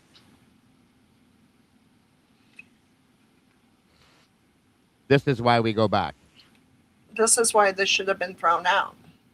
1,000,000%. Yes, ma'am. This is why we go back to the beginning of the case when we get new information. So, here we go. One more time. 4 lies in one. From all of them. And then we just had Mabbitt lie her ass off about when she was there, when she was contacted, when she went in, which we all know she didn't. 8:30 that night. 8:30, 8:45. I'm sorry. And then at between 4 and 5:30 is when I believe it was Payne, Blaker, Thompson, and Jennings were in the house doing their walkthrough. And this all came from them. Let's see it, Payne. Full redaction besides where you saw the sheath from the body cam and the door frame. Exactly, Gurmilla. Exactly.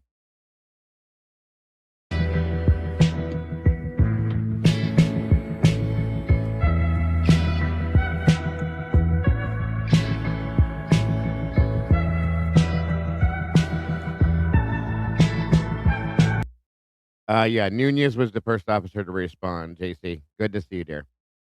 Idaho State Lab later located a single source of male DNA left on the button snap. We know that's not true now either.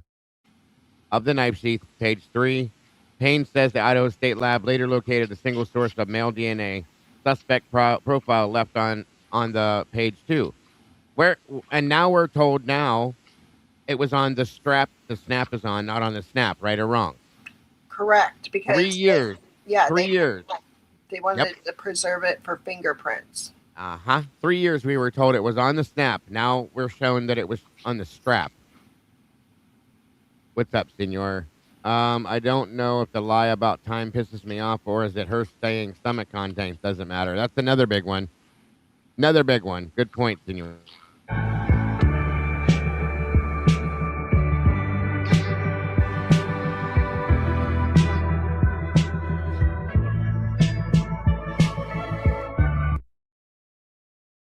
That is why I get so pissed off when people like Vivi the Putz or Viviana likes to call me stupid and say I'm wrong that it was when I say it wasn't on the snap, it was on the strap. And we have proof in documents. They showed exactly where it was.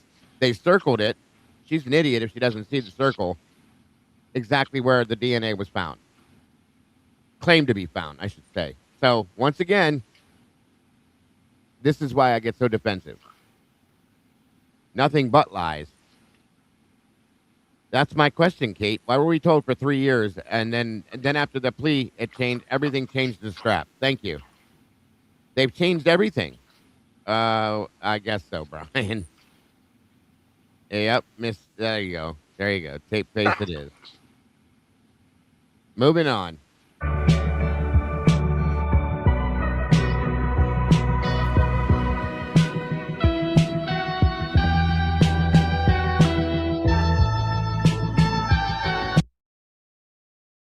Blaker states in his affidavit, that Xana and Ethan are seen at Sigma Chi House on the University of Idaho campus located Nez Perce Drive from 9 p.m. He does not offer any other times relative to when they returned to the King Road residence. We still don't have a real one. Blaker relies on MPD officers, ISP detectives, and FBI agents, as well as his review of the evidence, page 3. And now we have a eyewitness account of when the last time they were seen at Sigma Chi, as between 1:20 and 1:25. Again, this is why it's important to go back to these things. Unbelievable stuff.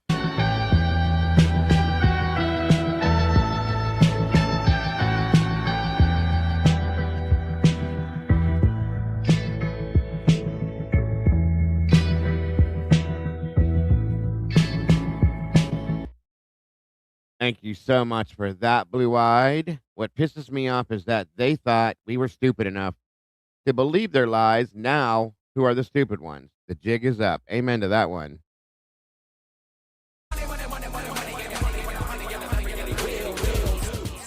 Thank you so much for the super chat as well. Number one or two towards our goal today. Thank you so much. I appreciate you, Butterfly. Appreciate that so much.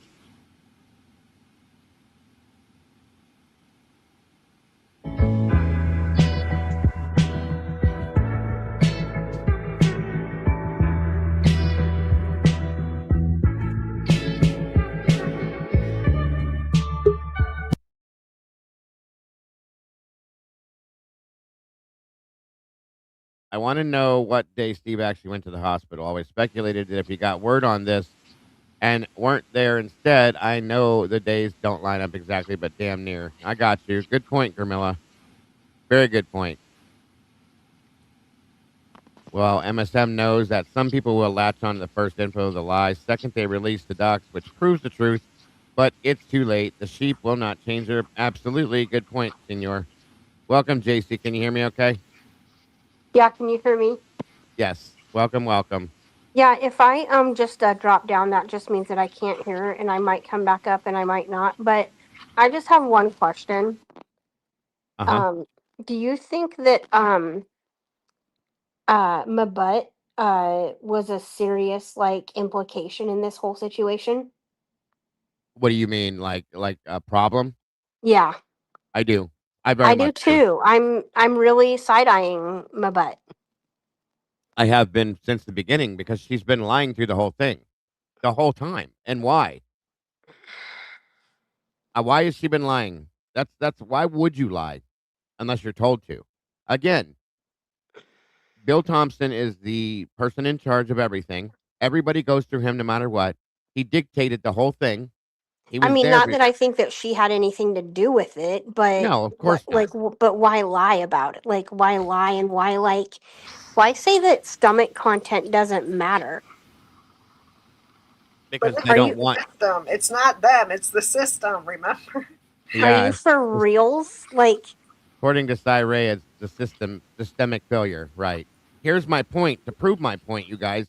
The people that are doing what they're doing, Kathy Mabbitt, is a person that made a choice to lie and make confusion within the case. Am I right or am I wrong? It's well, not the system. she also said things that shouldn't have been said. Like, she shouldn't have described the wounds the way she did. You are absolutely right. Come on up, senor. Of course I am. Um, she shouldn't have said that. She shouldn't have described them. She because that just Well, if you remember her description, JC, her mm-hmm. descriptions were these injuries were made by a very large bladed weapon. And they weren't didn't she say they were more like tears? Yeah. And so did Steve. Large puncture wounds. And a 7 by 1 3/4 inch wide knife, a 7 inch long by 1 3/4 inch wide knife did not make all these wounds. That's why when they make this, when Dr. Singh made the comment, they can be or could be, let me phrase this the right way and loudly enough that everybody in the back hears it too.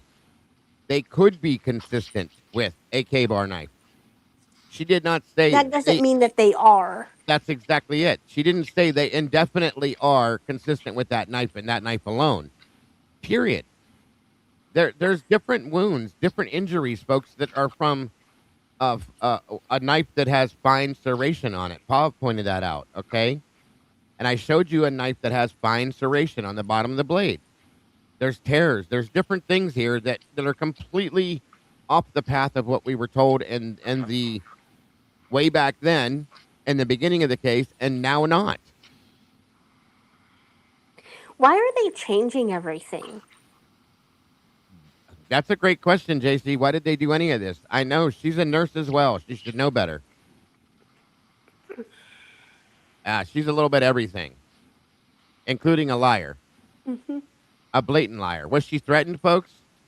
Let's ask that question, as we've asked about everybody in this case. Was she threatened? what other reason would you have to lie? It's either threatened or paid off. Exactly. You were either threatened, and you want to know what's interesting is not too long after this, her son passed away. And I'm just curious. That's all I'm saying. I'm just curious, okay? Nope, she's not a doctor. She's an attorney and a coroner, which is insane to me. How did he pass away? I think it had something to do with drugs. Don't quote me. I have to go back and find it. Oh, wait a minute. So But I I think wonder so. if it did. I wonder if it did, if she thinks that stomach content doesn't matter. It's a good question, JC. Hi, Kim. Hi. Sorry, I had my YouTube open for a second. Oh, you're okay. Hey. Hi. Is that Sleuth's voice? No, that's JC. Oh, JC, you sound just like Sleuther. I wish Luther would join us one Hi. time. I can't stay up here long, but you're talking about this framework thing. Right. I think Cy is saying it, but I'm mad at him because he's not explicitly saying it. When he talks about a framework or systemic or systematic or all those words, people are in those. It takes people to run those. So he is saying it. He's just not calling out the names or the positions or the exact failures. That's made what a pisses me decision. off. He's Right. made a decision that he's not going to do that. So I'm upset about that. But the framework to me is the organization of how they were supposed to do the work. So who's supposed to do it? At what time? How does it get collected? What do you do with it afterwards? Where does the data go? Who's in charge of looking at it? It's like everything that's supposed to happen. Like if you guys were talking about like the car location or like something like that. Like, Yeah, so right. he's saying, well, they didn't, we know them. They didn't have something like that. They don't use frameworks. They're a hot mess. So Yes, ma'am. yeah, he's blaming it on that, but then That's why I'm mad too. That's what but pisses then me again, off. it's the people. It's those people decided not to have a framework. Yep. So he can say whatever he wants and spin it however he wants. We know what it is. And the other thing is he's not naming the data. He's not saying specifically what. Nope. Like, oh, they, you know, and he said, I put it in the chat earlier. His words were, oh, Bryan can be guilty. He didn't say he is guilty. Right. He said Bryan can be guilty. So I don't know. To me, he's still not specifically coming out and say he's 100% the right guy. No. But he's No, also not coming out and saying he's not. He's hiding behind himself, Kim. That's Just the like best way to put it. Whitcomb. It was just like Whitcomb. It's like nobody can actually go against the authority figures. Yeah. So you heard, yeah, right, Sweet Pea. You heard what I read then, Kim? Some of it I was running. I'm a hot sweaty mess because I was That's all running right. to the store and lugging groceries, and so some of it I'm going to go back and listen to it though, because that's exactly what he does though. Like you can't have it both ways. I've said this twice now today. You can't have it both ways, although he does have it both ways. He keeps saying it's the system. Like you said, this is my biggest bitch with this whole thing. The system is controlled and run by people and created by people that make their own decisions, okay? The people make live decisions. Yeah. The system doesn't make its own decisions, and you're not. What he refuses to do, which is what pisses me off, is to name those people and hold them accountable, period. And that's all you got to do.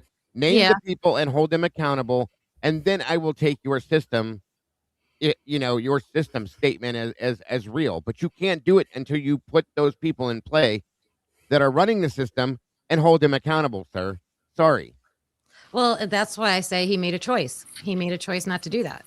He did the exact same thing they did. It's clear what choice he made, why he made it, what he's doing. I mean, it's clear as day to see, and that's his right. That's his right to do He's it. telling his program. Yes, ma'am. But don't sit there and say, I want to catch bad guys.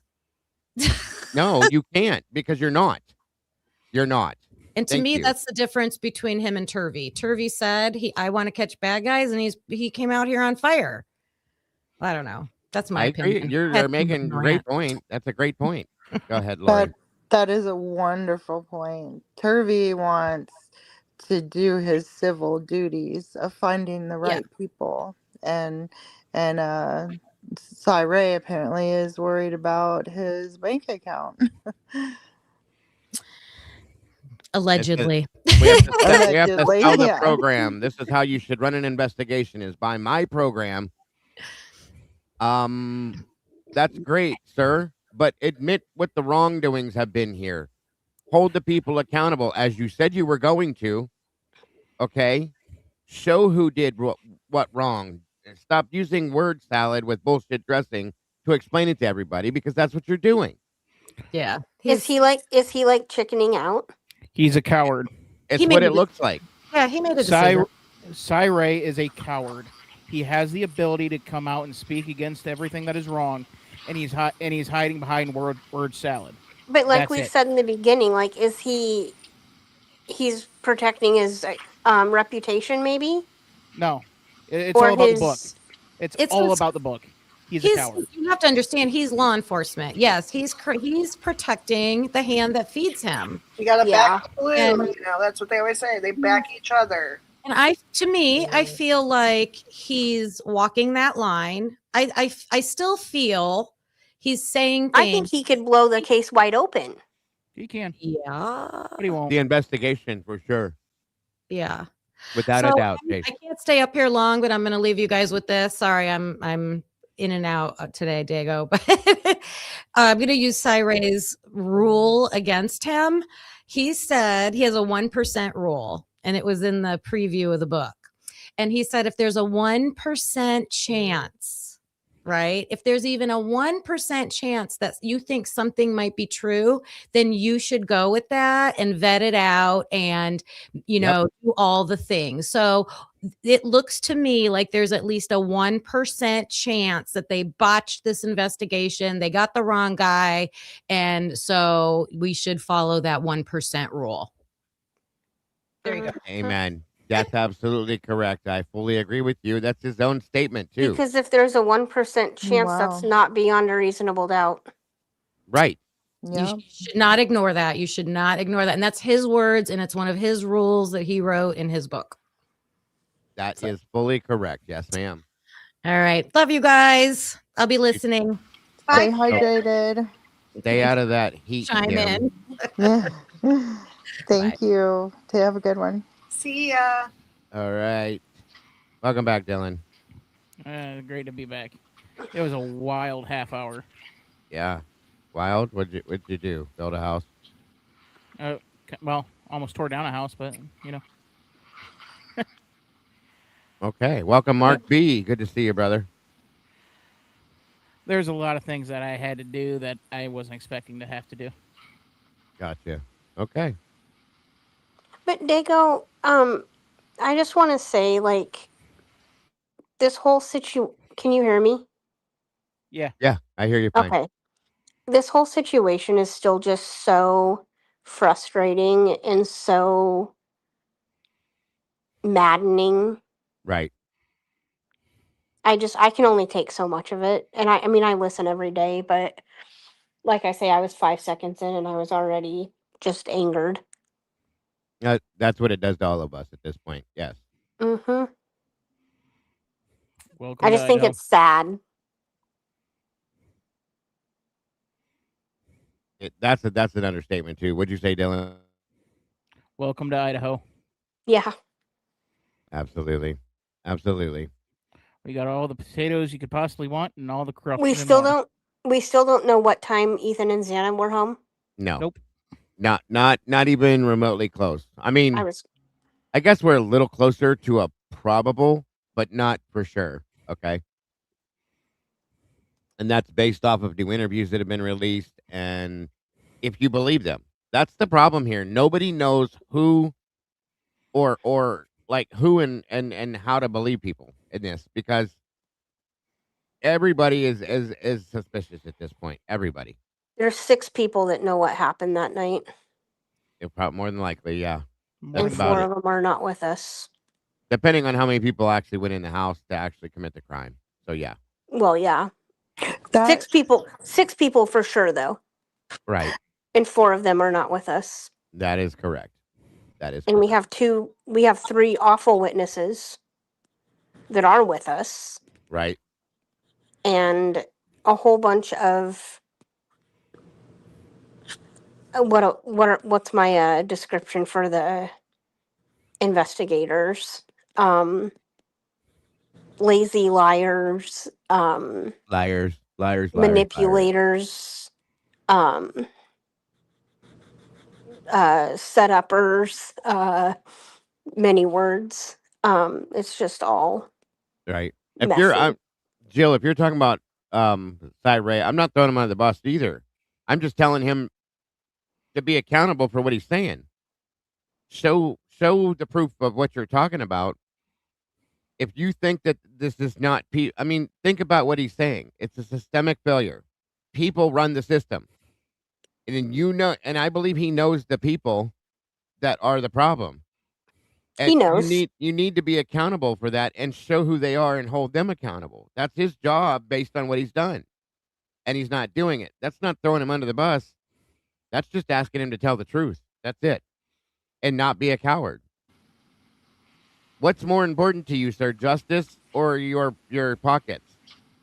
Because that's what it looks like at this point. I hate to say it like that, but I mean, is justice the most important thing to you in what you do within your field, or is it putting more money in your pocket by selling your program here?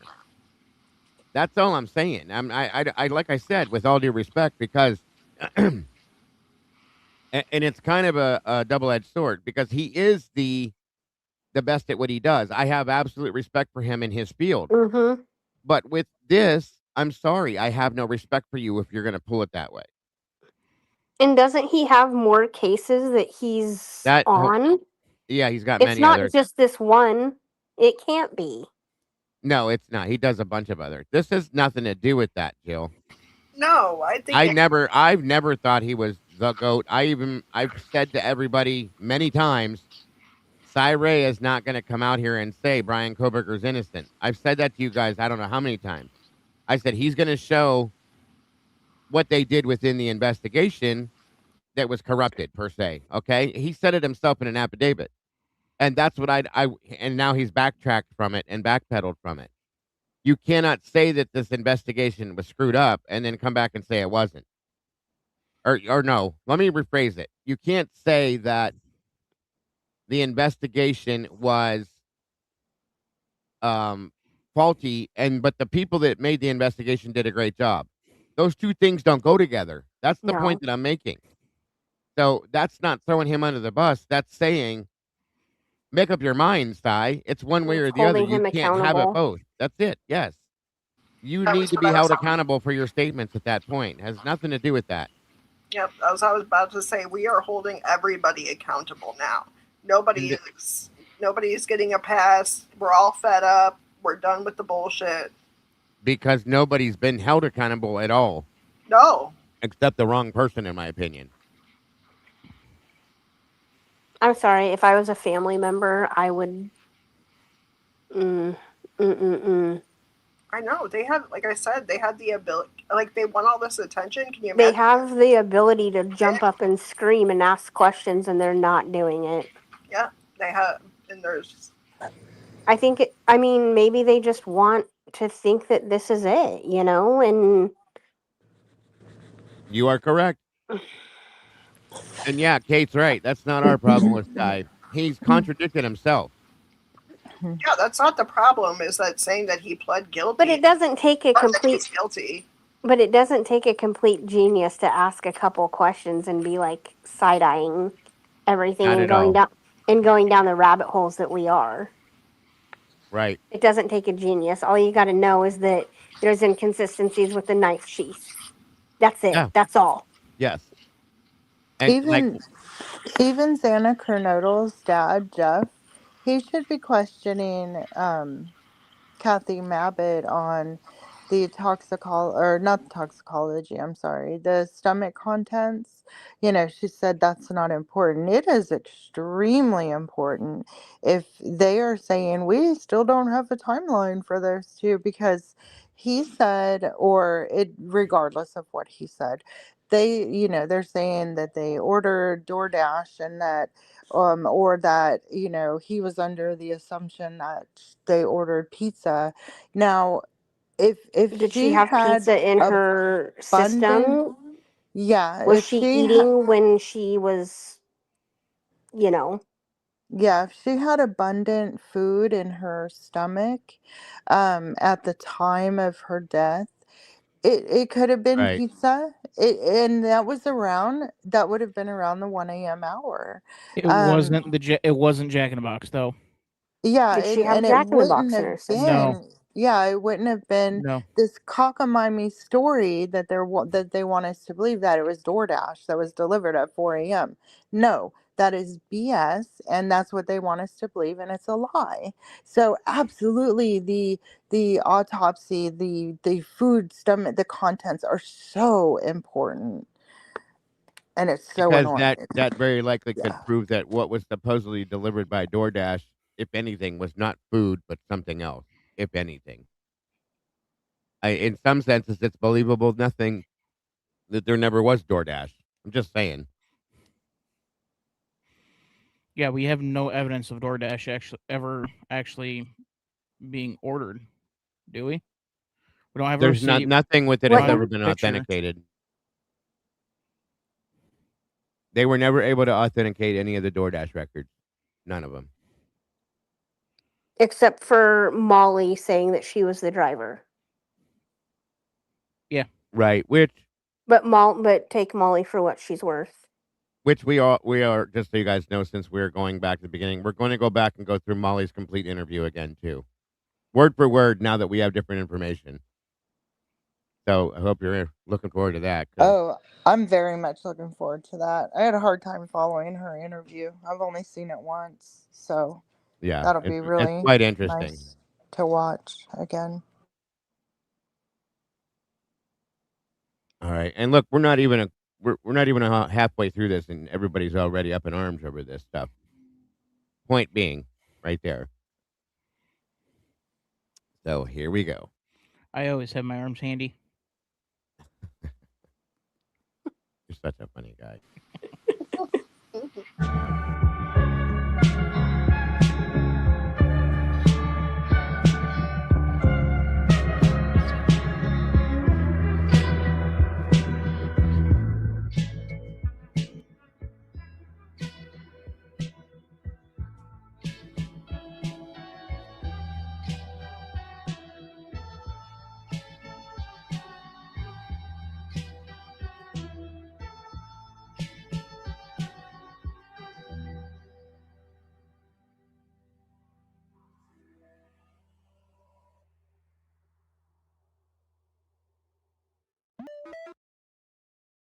Gee, guys, who's that? You look familiar? Bethany. And who's this guy? Oh. I gave you 3 guesses. No, not Hunter. Is that Jack Showalter? Yeah. Showalter. Yes, there it is. And look how young they are. Interesting, isn't it? Nobody knew Who's each other. the other Though. person, I wonder? That's It's Bethany. Bethany. That's Bethany No, Funk. Bethany, the person in the middle. Is there a person in the middle? No, hon. Just these 2. No, that's Oh, her what's shoulder. Oh, okay. That's her shoulder. Yeah, Jack Oh, okay. Showalter and Bethany Funk. You got me scared for a minute. Like, I what was am I gonna say not too. seeing? Well, I was like, maybe is that you something see in the middle? Like, oh, she sees something we don't. Go ahead and tell us about it. Yeah, exactly. That's what I was getting ready to say. But no, good job. Yeah, Jack Showalter and Bethany Funk. It's interesting. Very interesting. I'll just say that. Obviously, they knew each other from before. Well, and Dylan too, because they go to high school together? I can't remember. No, that's definitely Bethany. We had that vetted. No, not Beth. It wasn't Dylan. I remember where that came from. Okay. I can't remember, but no, it wasn't true. Wasn't true. Okay. But these two, yes, Yeah, they know each other for sure, way back. very well. Just a good point. Moving forward.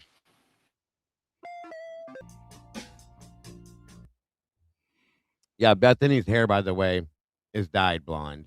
It's not. That's not her natural color. The music. They put the music in the video. Wonders. I'm sorry. I can turn the music completely. Well, You should play Baby Pain while we watch. No, I'm just that it would take me a while to line it up, but that would be funny.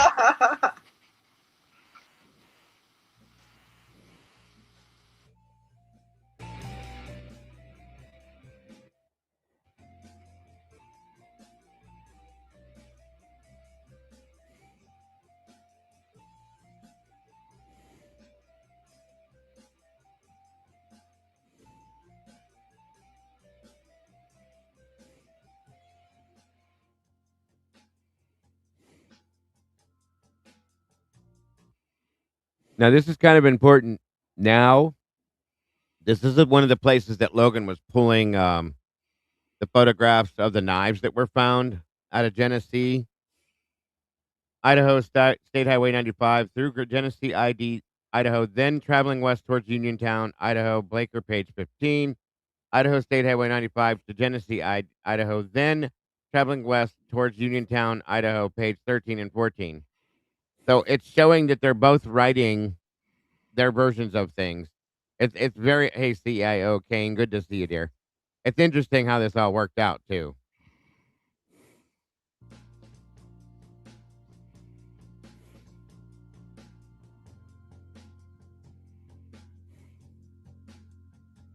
Angie B, good to.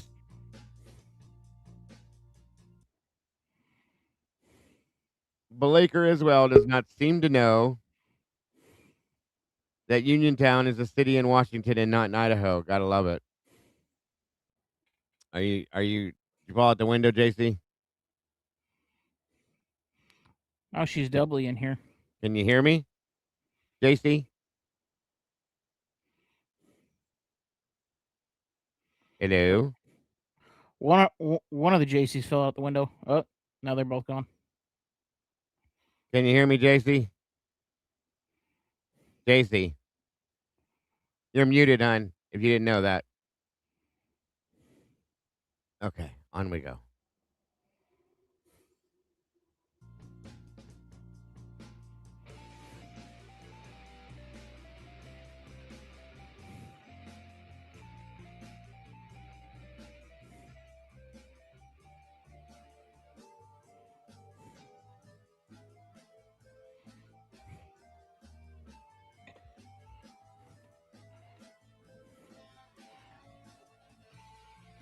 There's something I want to address real quick in the comments. G Bean.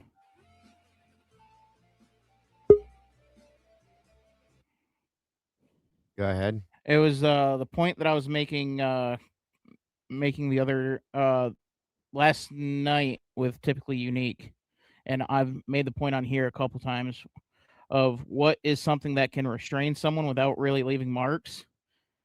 That fact can no longer be trusted. Because we don't know if there were any ligature marks on Kaylee, Maddie, Ethan, and Xana.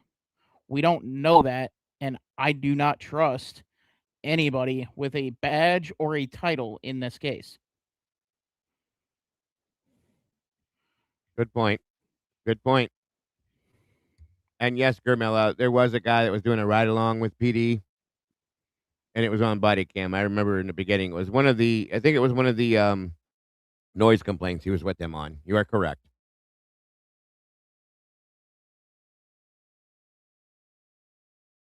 That is correct, ma'am. Did you finish your point, Dylan? Can you hear me, Dylan? Hello? Can anybody hear me? I can hear you. I can hear you. Can you hear me, JC? Yes, I think we're okay now. I'm so sorry. No, it's not your fault. There's problems with StreamYard lately. Dylan, can you hear me? Okay. Maybe not. Okay. He's muted. He's muted. I don't think he realizes.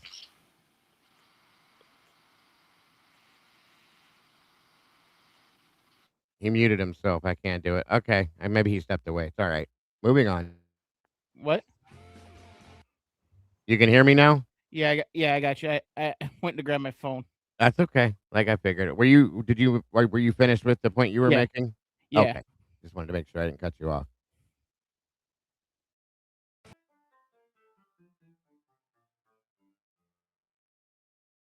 And whoever said that was Weezer and 8-bit, you are absolutely correct. That's exactly what it reminded me of.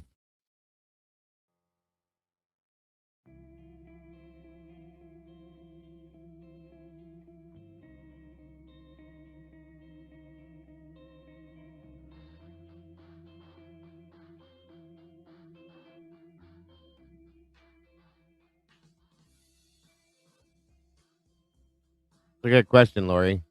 I think they are.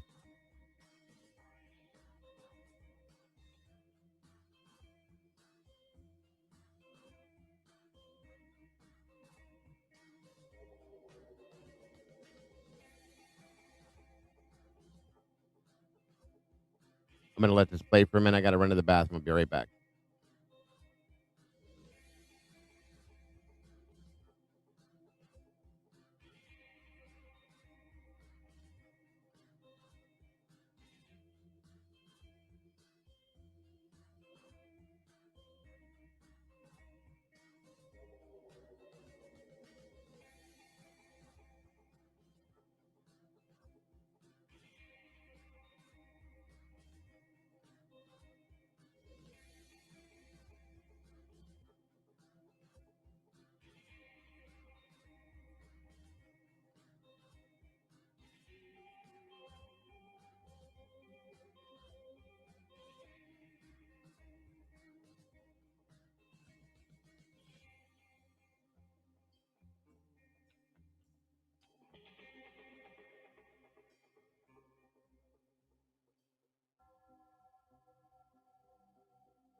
Now, for the past couple of days, we've been talking about blood typing and how you can figure out a blood type using the antigens and antibodies present in a blood typing test.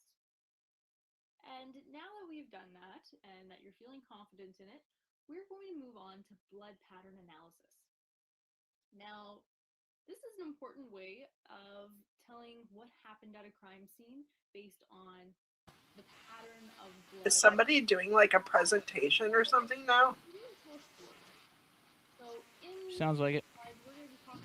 I'm muted. I mute out if I'm not talking. Hold on. Oh, no, it's not you. No, I'm talking about the actual video. Yeah. Hold on. Oh, okay. Sorry. No, you're good. Evidence of absence.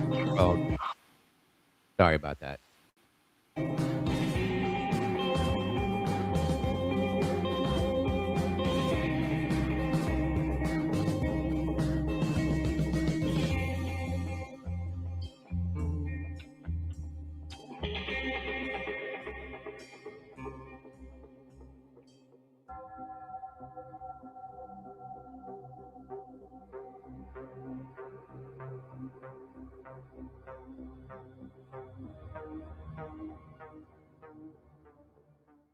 Now, for the past couple of days, we've been talking about blood typing and how you can figure out a blood type using the antigens and antibodies present in a blood typing test.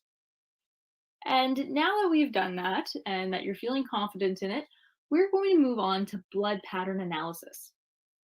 Now, this is an important way of telling what happened at a crime scene based on the pattern of blood that could be on a wall, on the floor. It can really tell a story. So in these series of slides, we're going to be talking about different patterns of blood and what it can tell us about a crime scene and what happened. So by the end of this video, you should be able to identify common blood stain patterns, as well as use your knowledge of these blood stain patterns to help interpret what happened at a crime scene. Now, we're going to go a little bit more in depth. A blood pattern can tell us a few different things. It can tell us the direction that the blood was traveling in, the angle of the impact, the point of origin of the blood. This is kind of where it started to fly. The velocity of the blood, other words, how fast it was moving, and possibly the manner of death as well. So you can see how these things could really help us to make a more visual image of what was happening at a crime scene when the act took place. This is especially important in murder cases or in very violent cases where blood has been spilled. You have cast off. Now, this is created when blood is flung from a blood-bearing object, like a knife or a baseball bat. And the size of the spatter is directly proportional to the point of the object. For example, a bat is very, very blunt. So what do you expect to get? Well, it's very blunt, so you're going to get larger drops. Whereas a knife or like a samurai sword is very sharp, so the result is you're going to have smaller spatter.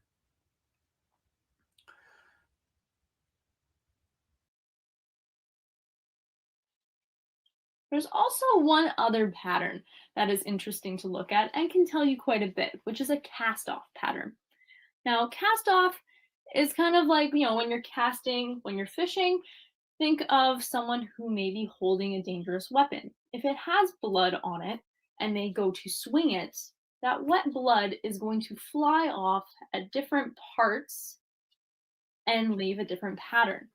Now, from this movement and the number of swings, we can usually get an idea of what happened at that crime scene. And these instruments have a very wide range. It can be hammers, bats, tools, even hands. The only requirement is that the object becomes bloodstained, and that's what allows it to leave that pattern. Okay, so when the instrument is raised or swung backward, its movement allows small droplets of blood to be released from the surface. And usually what would happen, say imagine this was a hammer, the blood droplets that happen directly above the incident will be nice and circular because they're happening directly 90 degrees above. As the angle increases, my tail on my blood droplet will become more extreme as the angle gets more extreme. So this can give us a good idea as to where an incident directly took place by looking at the angle of those droplets and seeing where the 90-degree angle occurred. Sorry, the music drives me nuts. My apologies.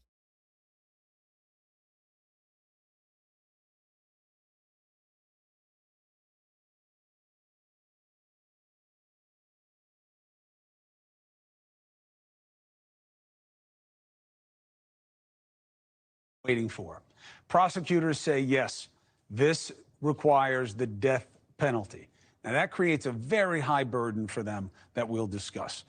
There's also newly released DNA evidence, which shows no DNA from any of the 4 murder victims that was found in Kohberger's home or car. Does that matter? And if so, why? Now, that's going to be a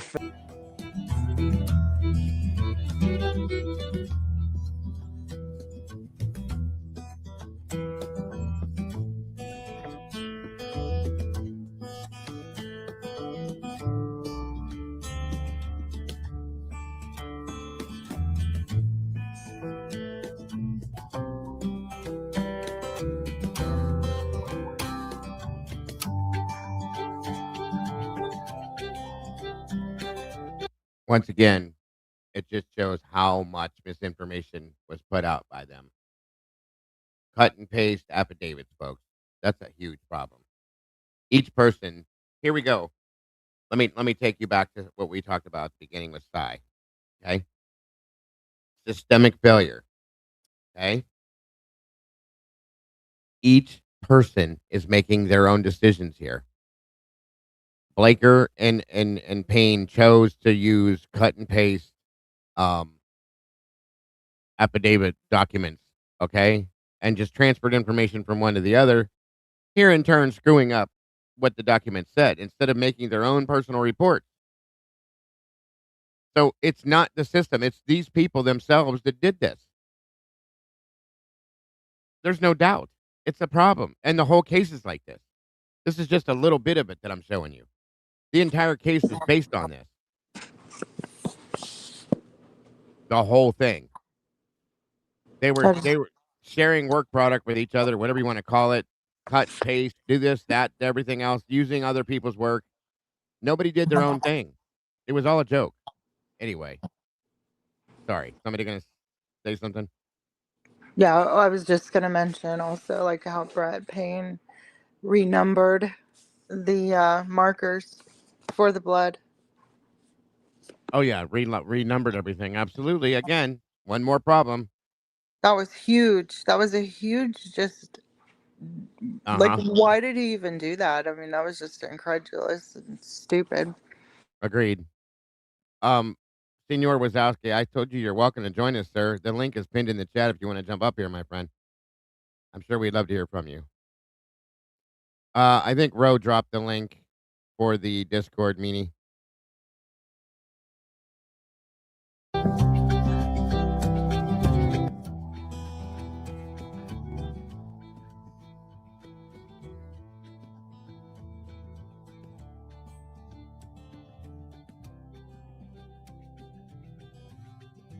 Or Leah did. Sorry about that.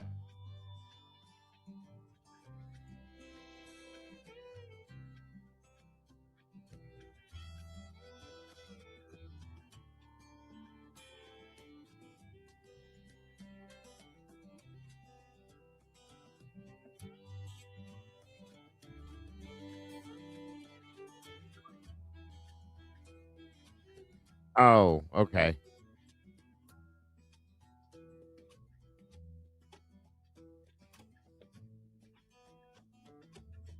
You should still be able to use it, sir.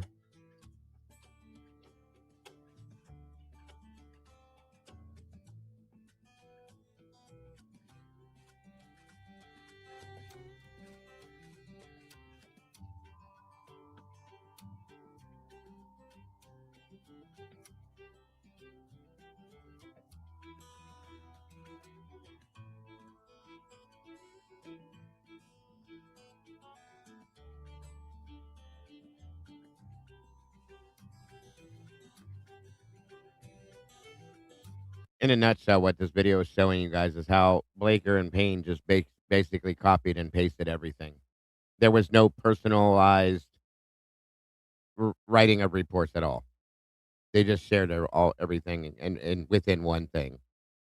And you're not getting that officer's personal attention and personal investigative points that were used on that point, if that makes any sense. That which makes you wonder, did they do that through the whole case? Through everything? All the documents were they all cut and paste like this with everybody? Or, here's one, pass it around type thing? You know what I'm saying?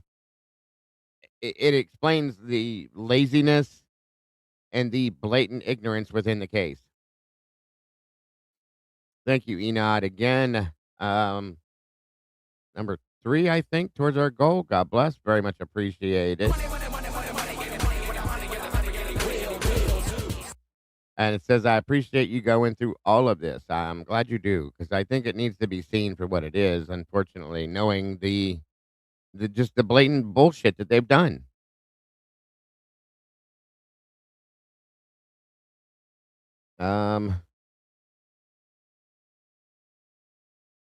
Guess who arrested Kaylee in 19 for minor in possession? Who was it? Who was it, Senor? Blaker or Payne?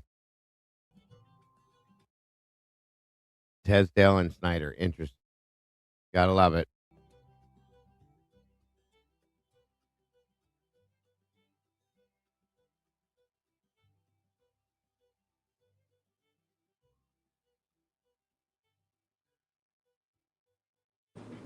Hey, Dago, can I mention something? Yeah, please do. That's why you guys are here. They weren't just lazy in their police work with this case. Warner also looking when through the documents that Lana went through, he was obviously in charge of The drug the program. Yeah, yeah, and he was incredibly lazy with all of that. of course. And yeah, and they just were lazy in general. Being, my guess is, just a small town, they didn't have a lot to do, and they probably were just used to not having a lot of work and all play and goofing off. And so then when it came down to the real work in general, I think they were just used to taking shortcuts and Of not course. really Yes, working hard. absolutely. Yes, Yeah. ma'am. None of them did. Nobody in that area does, including the prosecutor. He Hmm. didn't have to do anything. All right, senor. Thank you, brother. I'll pull that up next. Proof of Blaker's misrepresentation of the truth 2.1. Proof is shown by his inclusion of a false statement in his supporting affidavit, whether he did so knowingly or intentionally. I mean, I think that meant knowingly or unknowingly.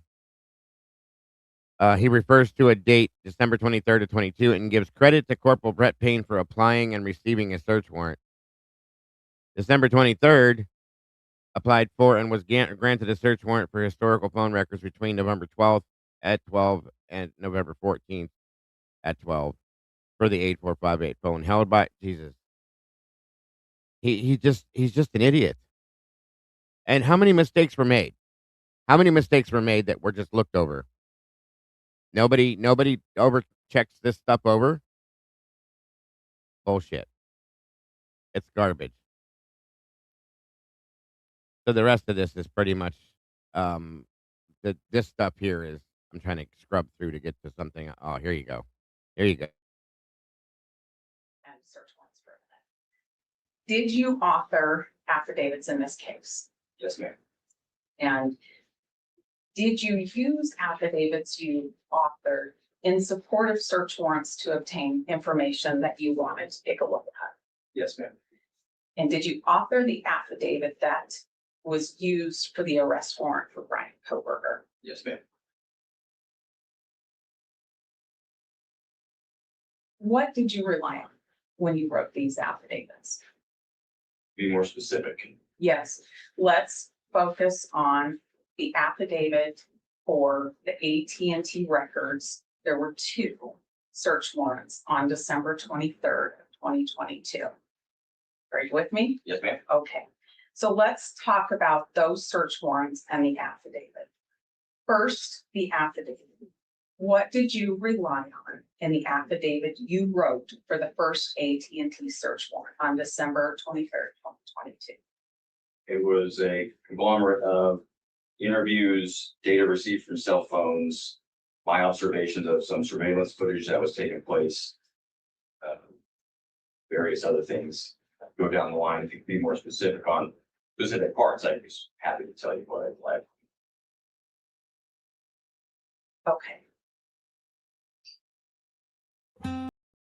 The music is driving me insane. Sorry. Wasn't this your kind of music growing up, though?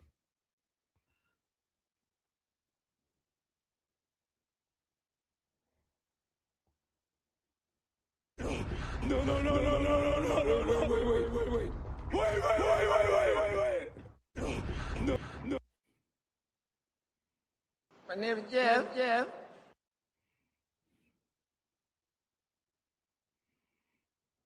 Sit still, son. I mean, you were around for Mozart and Beethoven and all them, weren't you? It was at this moment he knew. He fucked up.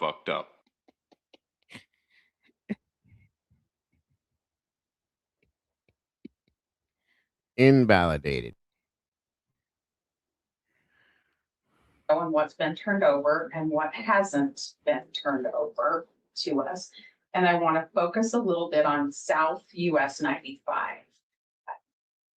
Do you recall that south of Moscow on US 95 is the path that you put in your search warrant and affidavit alleging that Bryan Kohberger left Moscow going south on US 95. Yes, ma'am. All right. And are you aware that one of the videos that you gave us, the coffee shop there on South 95, that leaving Moscow, you have to pass that covers 5 a.m. to 6 a.m. I do not recall the time frame for that. And so the time frame in these videos would matter, right? Certainly. The time frame in the videos to be meaningful would need to cover a time that surrounds the allegations against Mr. Kohberger. Is that fair to say? You can say that, yes. Okay. And are you aware that Watson Kari Construction had a video, and that also has a very limited time frame, like 5 a.m., just 1 hour of video also? Sounds vaguely familiar, yes. And that's also south on Highway 95, is that right? Yes, ma'am. And the one we talked about today, Monday's machine that nobody could find, that clearly was given to Moscow Police Department, that's also south on 95. Yes, ma'am. Okay. I understand that you had a lot of help on canvassing and collecting things. There was a lot to do. But as the lead agent and the lead department, is there some kind of inventory of these videos, like a general inventory that would help me know what you have and why you don't have the relevant timeframes? The inventory that would be most useful to you is the inventory of evidence that has been booked into the Moscow Police Department. That's the inventory. And I did come see the evidence. That's fair. I did come see the evidence. We didn't watch videos together though, did we? No, ma'am. And would you agree that that evidence is on thumb drives with stickies on papers that tell us different things, but not like an inventory of what's on each thumb drive? I am not aware of an inventory of each individual thumb drive. Okay. So for us to do that together would take some days to inventory it all together. Is that right? Yes, ma'am. And that's my best way to try to find this Monday's machine. Sure. And Watson Kari Construction. Yes, ma'am. Okay. That's it. Thanks. All right. Ms. Taylor, anything to follow up on that? Ms. Jennings? Oh, just one second. What do you know, Mr. Payne? Nothing. I know nothing. Because he wasn't the lead detective. He was the lead face. I was so looking forward to him getting Just want to impeached clarify what's in during your the public trial. What'd you say, Lori? I was so looking forward to him getting impeached during the trial. Oh, yeah. She had him. She had him by the Yeah, balls. very much so. Definitely by the short and curlies.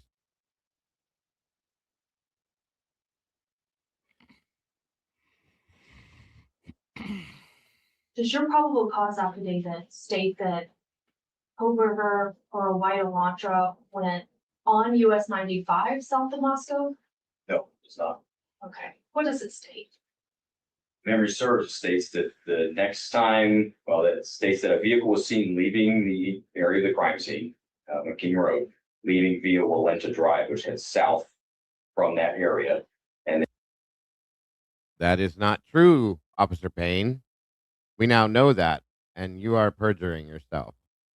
it terminates on Conestoga and Blues River Drive. That's what the probable cause affidavit states. And to your knowledge, are there other paths of travel south of Moscow besides US 95? Yes. Welcome, Liv.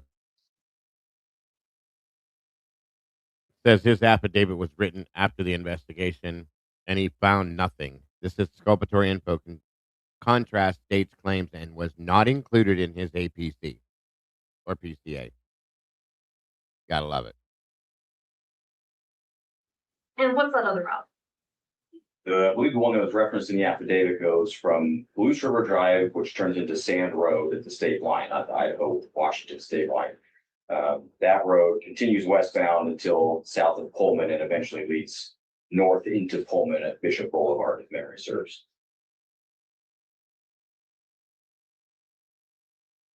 And does that path of travel go by Watson Carry construction? I do not believe it does. Did you attempt to obtain surveillance on that path of travel that doesn't go through 95? Yes, we did. And were you successful? I don't believe we were. I don't have anything further. Okay, thank you. Ms. Taylor? Are you testifying that Mr. Kohberger did not use Highway 95 south of Moscow on November 13th?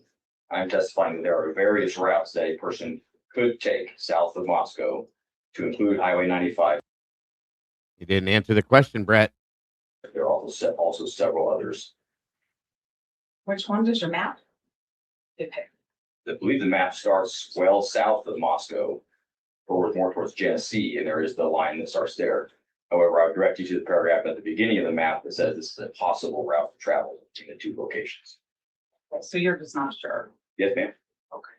That would include then Highway 95 south of Moscow. Yes, ma'am. And that would include other possible routes. Yes, ma'am.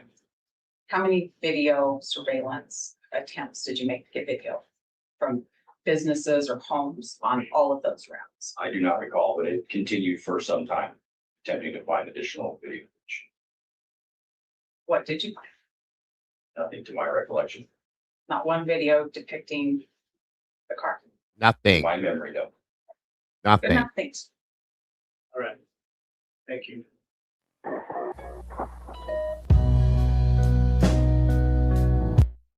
There it is. You just experienced three things. Payne said that Kohberger was never seen on Highway 95 South during the morning in question. Payne and the prosecution are misleading.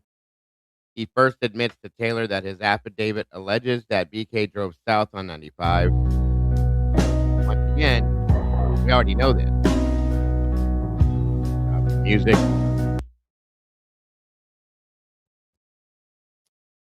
More lies, more proof of lies. When asked by the state if his affidavit claimed that Kohberger or a white Elantra went south on 95 south of Moscow, he denies this. If Payne denies that his affidavit intends to imply that Kohberger and his white Elantra travel on 95 south of Moscow, two things are happening here.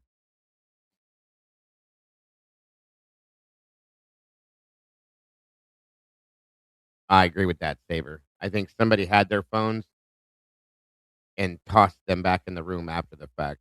That's what I think happened. Payne demonstrates how his affidavit is misleading. Payne and the state collude in their interactions, suggesting that they never imply that Kohberger or his infamous white Elantra drive the escape route embedded in Payne's affidavit, that it's only his phone that is traveling. Therefore, it is Kohberger.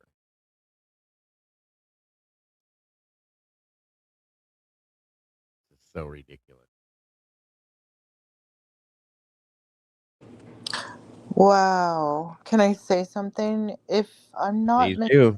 mistaken, on the evidence sheet that the prosecution was going to present, they only had the white Hyundai being listed, suspect vehicle 1. They Yes. were only going to present that after the 5 a.m. hour because, Yes. Yes. yeah, they weren't going to be able to show it coming to the crime scene because of the fog lights and That's just, exactly yeah. it. So they weren't even going to be able to show it for that, for leaving the crime scene. Bingo. Wow. That's all I can Mhm. say. Wow. There's your point. Once again, This stuff literally makes my stomach hurt when we see stuff like this. well, Literally. I'm sorry too, but this is why I go back to the beginning every so often when we get new information, because I want you guys to realize, one, there's newer people that come in all the time, but even for those of you that have been here with me the whole time, we need to go back and realize at some point how bad this actually was. You know what I mean? How off it really was. It's insane. So I'm sorry it makes your stomach hurt. I feel the same way. It's very frustrating. Like literally very frustrating because it makes I don't mean you. we're I literally don't watching mean you. people. We're no, right. I get it. Yeah. We're literally watching people lie in real time, folks, blatantly, and knowing that they're lying, nobody's doing anything about it. That makes it 10 times worse. And this guy's still sitting in prison. And then I And think about all the times that they probably have done this before, yeah, possibly. Oh, You know what I mean? Because it's how like, many other over 30 yeah, years? Think yeah, about that. exactly. That's what I'm saying. Like, you just start spiraling, and then that's when I even get even more mad. Of course, just like Missy Woods, 29 years and over 1,000 cases. This woman fudged the DNA just to make it so that the prosecution could get the case. Seriously? This is no different than that. No different at all. The damn joke. No, especially because they can't back up the DNA that they push so hard. There was none. Thank you, Michelle. I will check. I got a couple coming, so I'll be pulling those here in a minute. This is just about done anyway. But this is why I go back and show you these videos. We talk about this old stuff because, again, we get new information every so often, and when we do, we're further ahead in the case. And then you go back to, let me see, when was this actually put out? November 29th of 2024.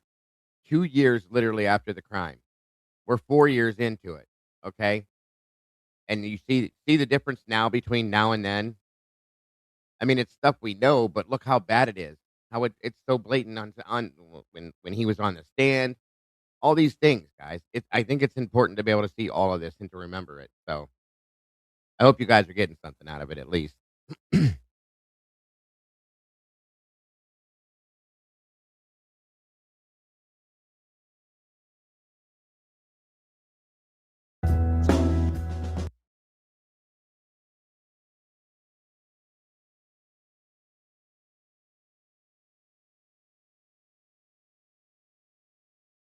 makes you wonder how many times they've lied under oath, too.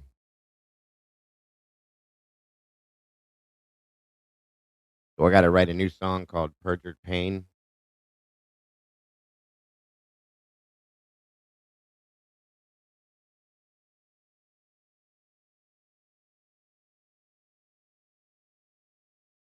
Lakers' misleading statements materially impacted probable cause where a search warrant's invalid. Due to a misleading statement and numerous mistakes, WSU searches are illegal and in violation of Bryan Kohberger's Fourth Amendment rights. Surprise! Let's violate more of Bryan Kohberger's rights. Makes you wonder exactly how many that they did violate.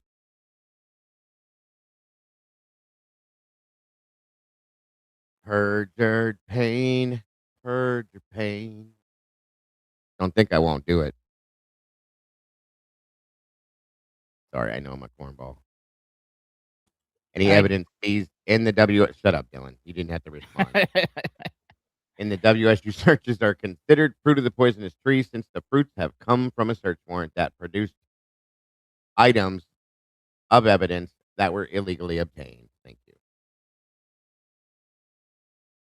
I knew you'd respond, Dylan. Into a time where people care much more deeply about feelings than they do about facts. And this is a dangerous moment for democracies because people believe that once we have achieved and established a free and open society, that it will remain that way and will always be there. But the reality is things can backslide very quickly. And we have seen democracies fall in just a matter of a few years.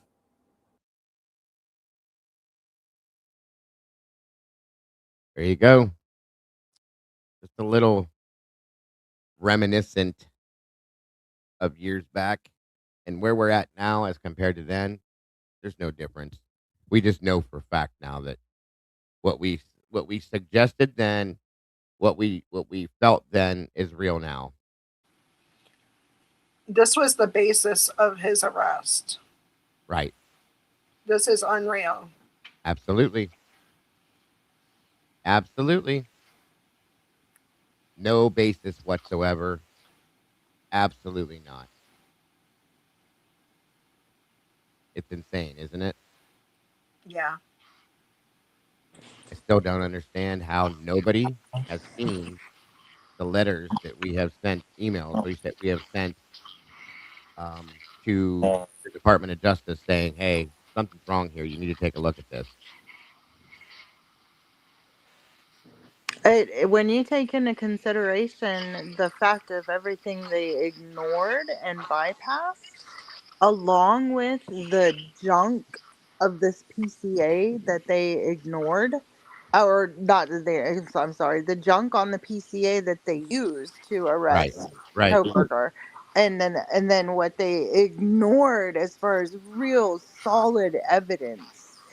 It's just mind numbing. It really is. It's unreal. Yes, I, I ma'am. I can't even make sense of it. Not even one thing makes any sense. There's nothing someone can point out to me and say, but there's this, but there's this. No, there's nothing that I can think of anymore at this point that someone can make a valid sentence and say, but what about this? Nope.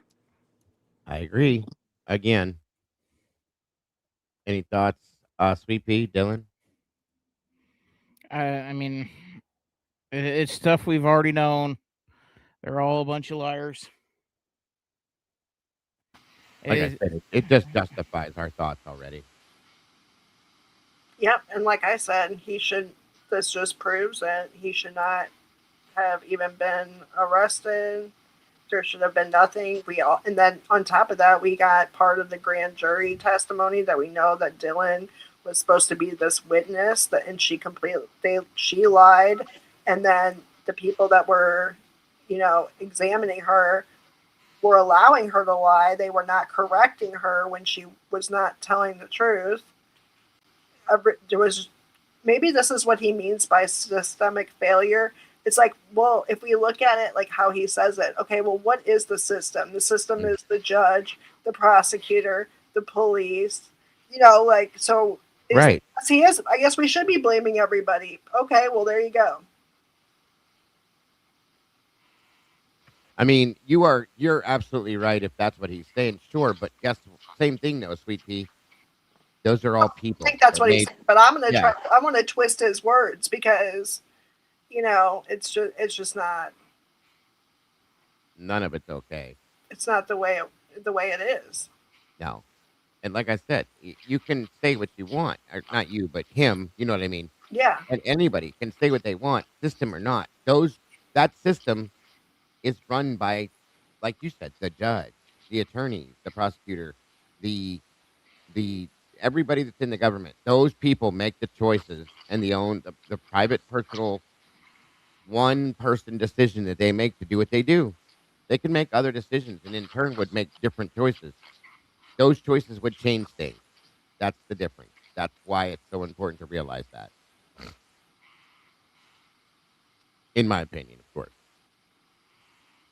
But again, it just verifies and clarifies what we know. And I think it justifies it. Yep. The sheet should have been thrown out too. All that.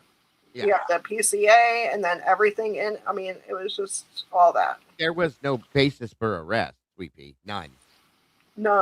No probable cause, no nothing. Nothing at all because it wasn't him. It wasn't his car. We know that now.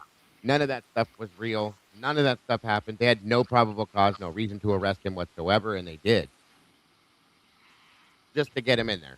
And therefore, I mean, he should be released. I mean, it did. Absolutely. Like Jesse said the other day, it really stuck with me. Like, this is exactly what it is. Like, yep. No doubt about it. The man should be sitting, and they got him in there, and then they buried him under all this absolute bullshit to the point where he can't. Yeah. Sorry, go ahead. Just saying, like, that there's no way to unbury him at this point because now he's convicted of a crime that they're claiming he admitted to based on a plea deal that he was cornered in. after they got him in and ran the media propaganda on him to convict him in the court of public opinion. They did nothing. They did nothing to prove that he did anything. Never, not once. They did nothing to prove that he was the person that should have been arrested. None of this is right. None of this is viable. None of this is legal, in my opinion. Sorry to cut you off. Oh, no, you didn't. Go ahead. No, you're good. I just wanted, like what Jesse said, he should be released because the way they said it happened is not the way it happened. So therefore, he should be released. Even like he said, even if he did do it, which obviously there's nothing that shows that. But again, it didn't happen the way they said. So therefore, he should not be there. No, and if you live your life based off of our Constitution, which we all should, he's absolutely right. Even if he did do it, right? Okay, he should be sitting at home with his parents right now, and nobody has allowed for that to happen. Nobody has looked at in any other situation. Okay, if Dylan robbed a bank, and there's no Who told you? photographs, no proof, no nothing of him robbing a bank, or if he's accused of robbing a bank, I should say, and they have no information. Okay, and they say that basically the way this goes, it would be a 6'3", 125-pound Mexican guy.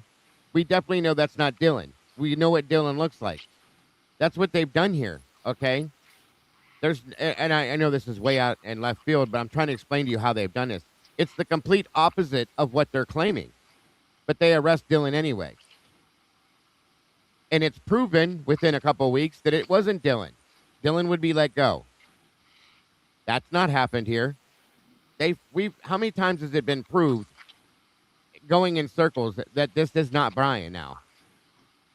That it couldn't be Bryan. And he's still sitting there. The arrest should be void, folks. Absolutely void. There was no probable cause. Nothing matches up. Nothing lines up. Nothing at all. And they created the DNA, in my opinion. That's what DNA said, and I believe her. Absolutely. They created the DNA. There was no DNA that came from anywhere in that household. They created it after they chose him. That's exactly how I see it at this point. And that's, if you read how it's written, how it stands out, that's exactly what they did. No, you're exactly. The arrest warrant had no probable cause whatsoever. Zero. It should have been void. It didn't exist. By the way, thank you for Senor sending this over. This was July 8th of 25. No, that's when it would that's be. when there was put out. I'm sorry. Thank you, Dylan. Don't say anything about my eyes either, because you're wrong. I can see it. This is an arrest record for. I knew you were going to. I can see it on the smile. I would never. Yeah. Responding officers: Joe Sieberding, Ryan Snyder. We know who Snyder is. Responsible officer is Sieberding. Agency is Moscow PD. Received by Caroline Calvin. I don't know how to read these reports that well, but I'm going to try my best. So it says when reported was September 21st of 2019 at 22:49 hours. Occurred between 22:49 and 22:49. This was on 2019, by the way. Again, Josh Peak was looks like another officer as well. Name on the record is Madison Mogan. Relationship is offender.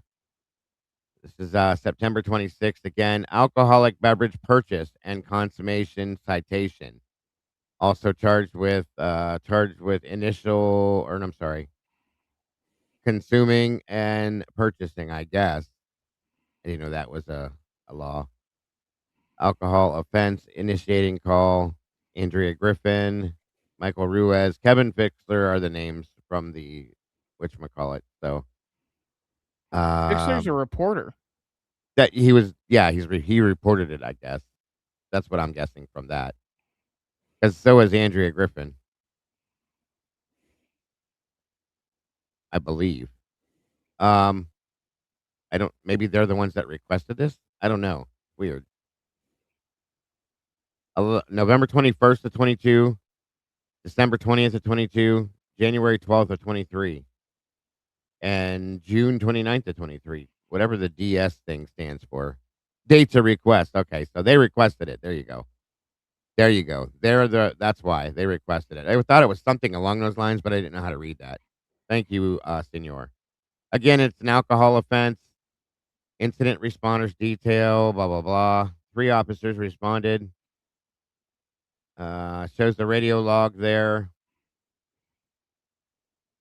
It's interesting that they're the ones that responded on this. Cited and released for MIP after she was contacted carrying a White Claw alcoholic seltzer drink. Jesus. Total property damage stolen, nothing. None of that. No. Jacob Tesdale's the other officer. There he is. Narrative was on September 21st of 2019 at approximately 22:45 hours. Officer Tesdale and I were on a plainclothes alcohol emphasis detail in the area of Taylor Avenue. Sounds familiar, doesn't it? I saw a female walking near the 700 block of Taylor with an unopened 19-ounce White Claw alcoholic seltzer beverage. Officer Tesdale and I walked up to Mogan, displayed our badges, and identified ourselves as MPD. I asked Mogan how old she was. She told me she was 21. When I asked Mogan for ID, she dropped the ruby grapefruit White Claw can on the ground and started to walk away from me. I placed Mogan in handcuffs and told her she was being detained for an alcohol offense investigation. Mogan admitted to only being 18. I cited Mogan for MIP, citation 61162, and released her on scene. Other information being nothing. Follow-up needed. Undeveloped leads. Case status closed by citation referred to specialty. I certify or declare under penalty of perjury. Blah, blah, blah, blah, blah, blah, blah. There you go. It was Maddie Mogan, not Kaylee, that had that arrest. But I thought Kaylee had one too. Am I wrong? Yeah, that is convenient. So this is the same is it the same program, Senor, that they were running the night of? That's what it sounds like. Interesting. Yeah, it does kind of. It sounds like the party patrol. Absolutely sounds like it. Thanks, Senor. Thanks, Senor. Let me see something here. Just give me a minute here, y'all. 1 minute. Minute. Stop calling me. I don't want to talk to you. Okay. Now, let me see here.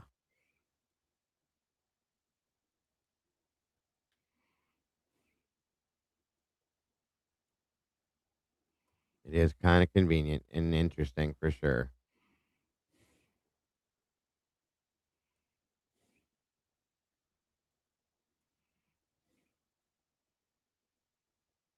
Kaylee did stopped in car with no body cam exists. Interesting. Gotta love that, Mikey. So Kaylee did get stopped in a car with Jack. No body cam though. Gotta love it, guys. Gotta love it. No proof, no nothing. That checks. Yep, does. Unbridled form welcome. It does me too. And I'm telling you right now, with every ounce of my soul, I believe it's involved in this. The Oregon car, the one that was found in Eugene, Oregon, I'm telling you, has it's absolutely involved in this. I have no doubt in my mind. That car has fog lights, folks. Think about it. And then it just so happens to be found wrecked and abandoned one state over. Am I the only person that thinks that's just a little bit?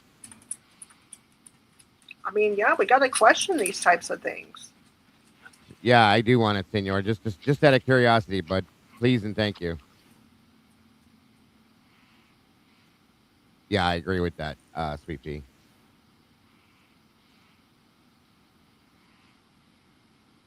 Okay, Mike.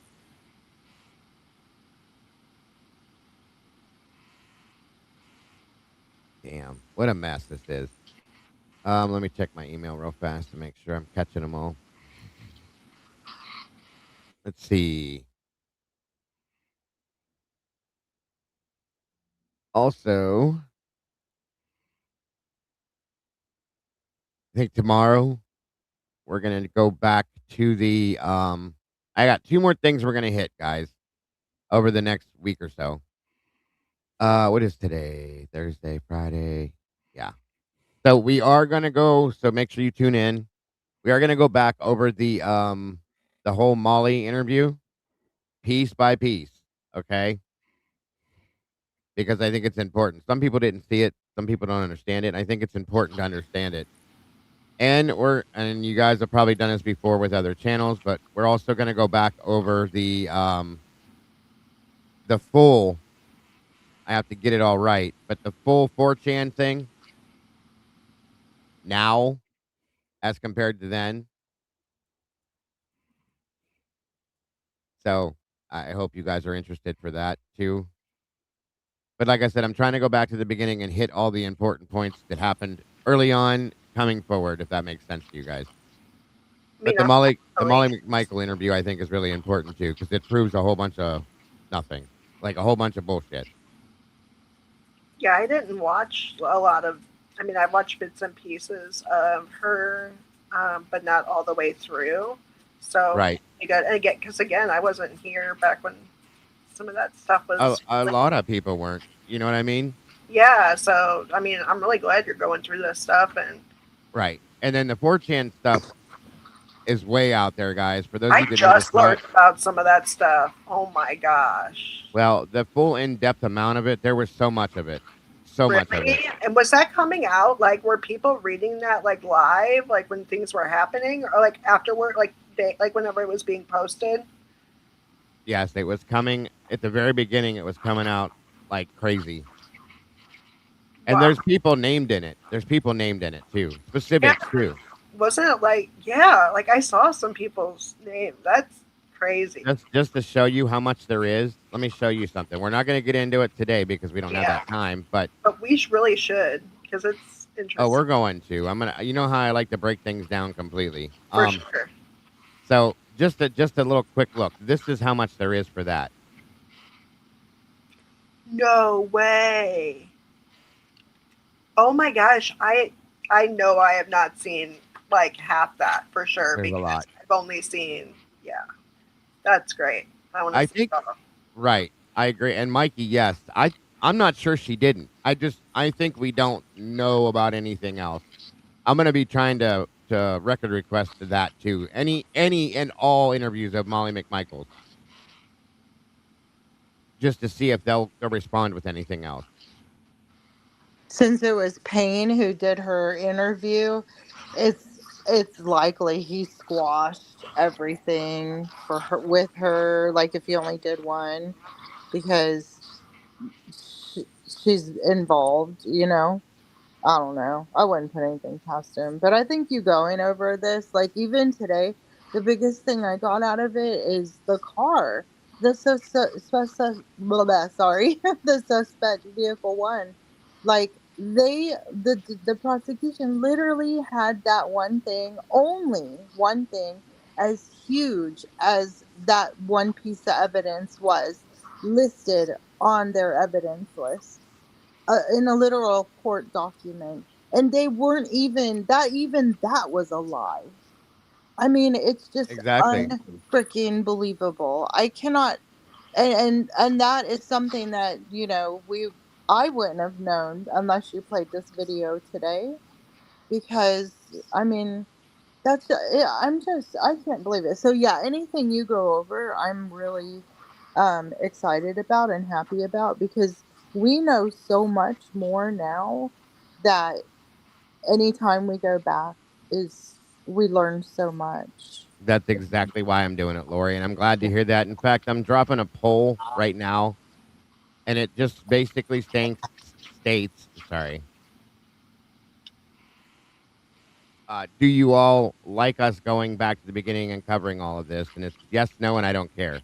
Please vote on it, because I want to see your guys'. This is about what you guys want. That's why I do this.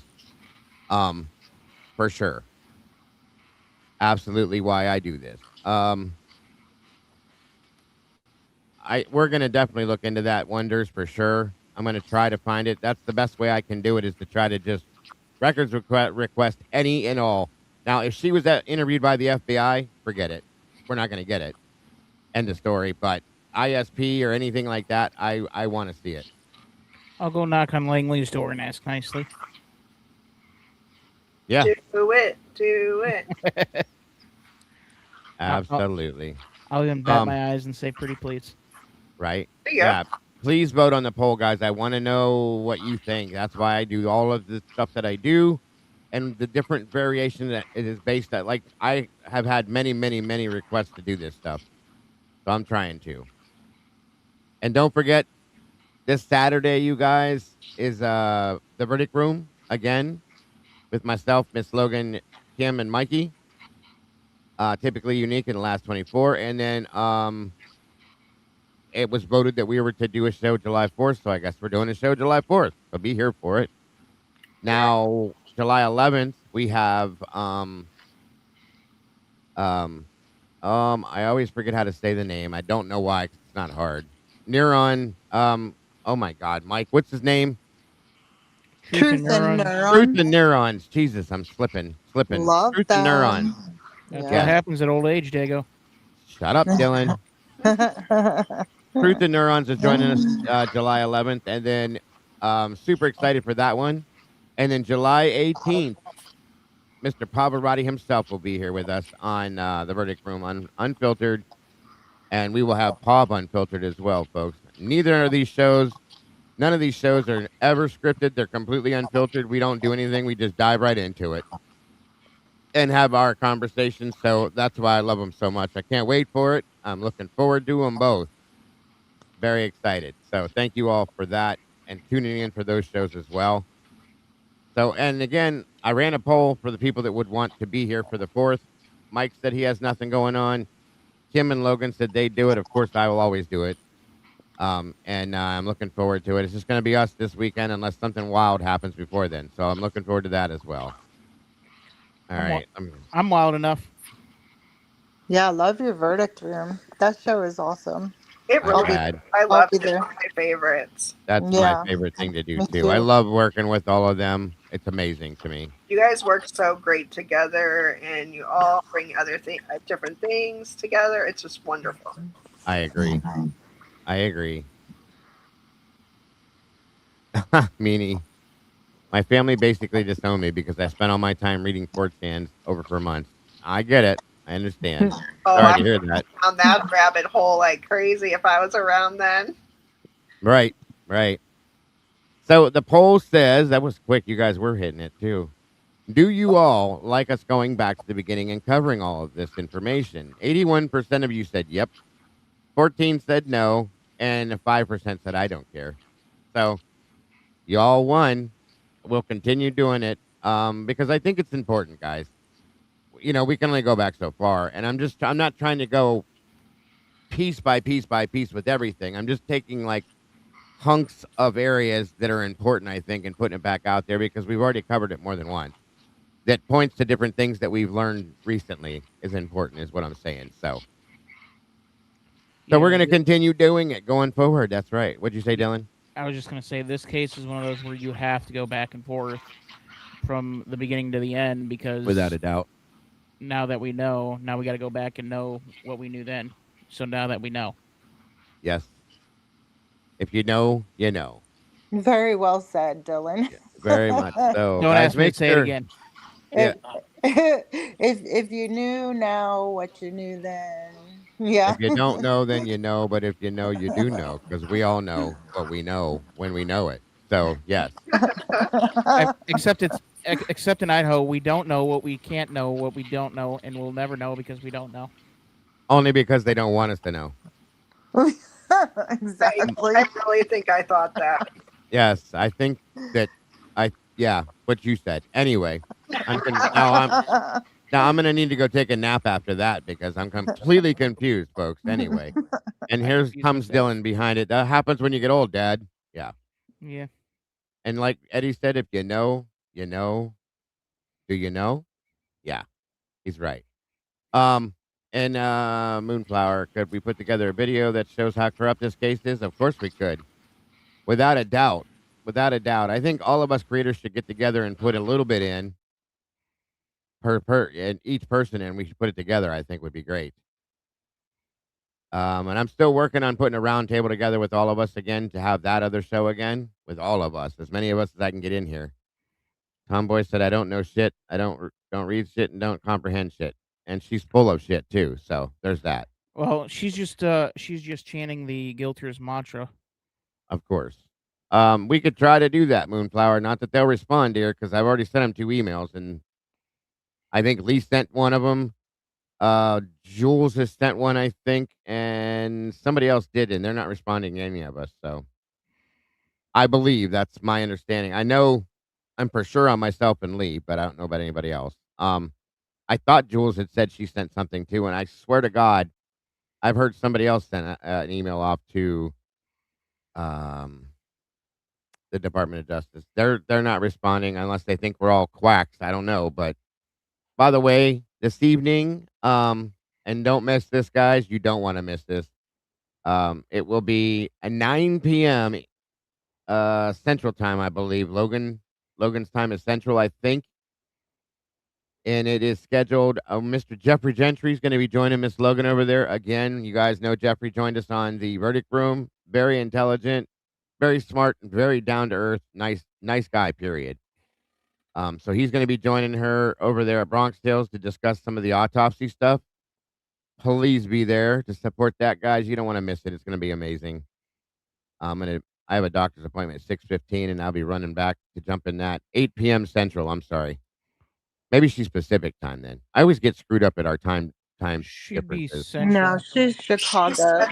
She's in Chicago. So what is that? Is that Central? That'd be Central. So that'd be 8 o'clock. Okay. And then, so that, what is that our time? It's 9 7 p.m. 9 Eastern. Got you. Got you. 9 p.m. Eastern. Thank you. 9 p.m. Eastern time. So sorry, you guys. I'm kind of a dum-dum when it comes to that. Don't apologize. It's all right. I've already advised the doctor to pull the plug.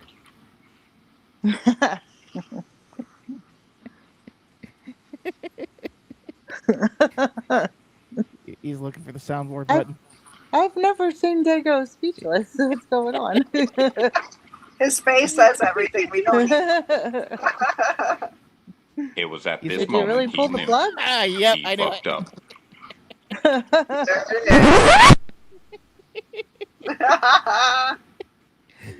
You're such a funny guy. I know. I'm gonna change your name, Dylan. My name is Jeff. Keep it up. I'm gonna change your name. He's gonna make up a song about you now. I have that right since you call me Dad. Gonna have to talk with my mom about that one. Like I said, keep it My up. name is Jeff. Oh, by the way, thank you for the donations towards our goal today. You guys are amazing for that. Oh, I should tell you guys, when Dylan was born, you know how like in the hospital, well, at least here in the hospitals, when a baby's born, they play music over the loudspeaker. It's like a lullaby type thing. Yeah, when they do that here. Right, when Dylan was born.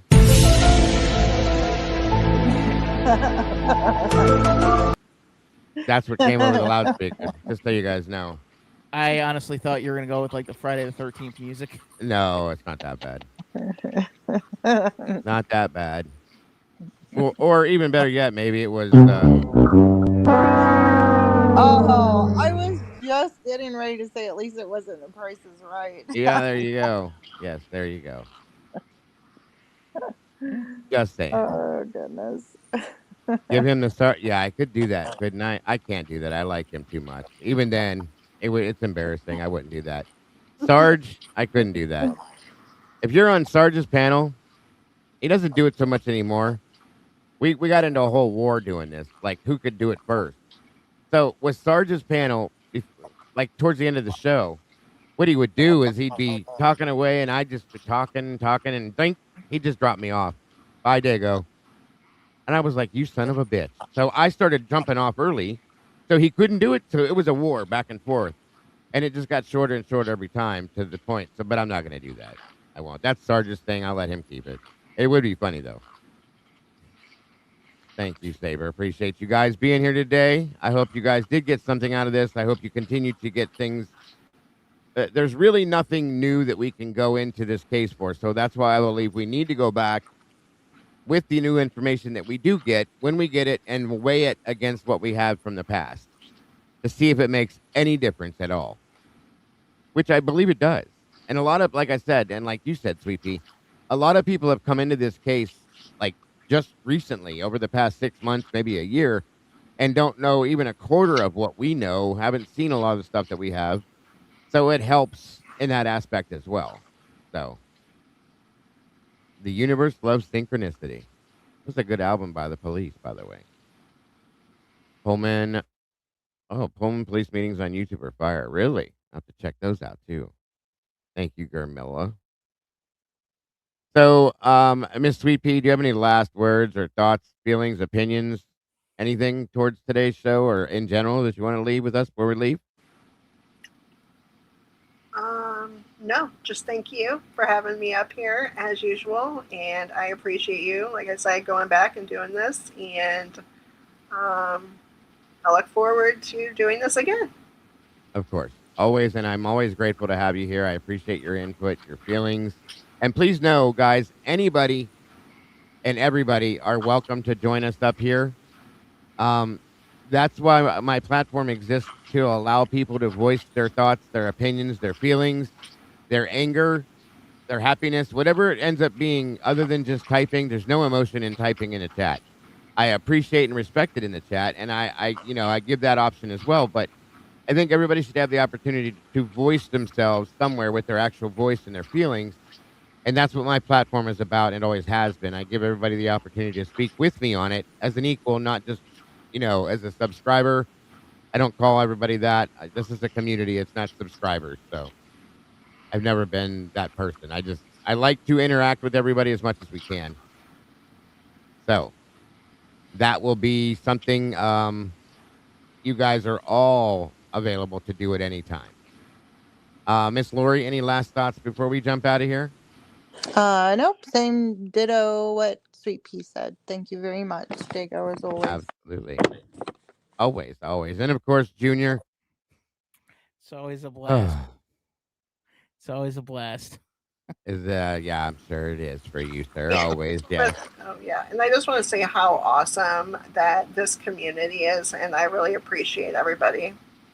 Absolutely. And guys, please make sure, and if one of the mods can make sure we do it, because we need to really work on getting his numbers up too. Make sure you're subscribed to Hildreth Investigates. I'll fix it for him.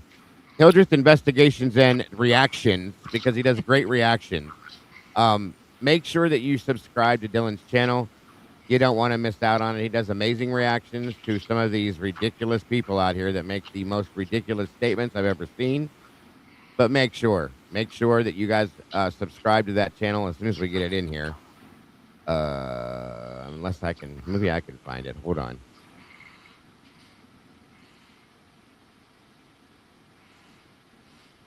I just closed all my windows out. Yes, be sure to spay and neuter your pets. I just saw Senior said that. Spay and neuter your pets. It's a good one. Give them water. Do not leave them outside. Make sure you stay hydrated, especially since it's hella 1 degrees out there. I got the link in the back chat. I got it. Yeah. Okay, cool. And there we go. And don't eat yellow snow. Yes. Well, it's not winter time, son. So we can save that for winter, but don't drink yellow water. Don't eat the yellow snow cones. Yes. So there's the link right there for Dylan's channel. Thank you, Ms. Rowe.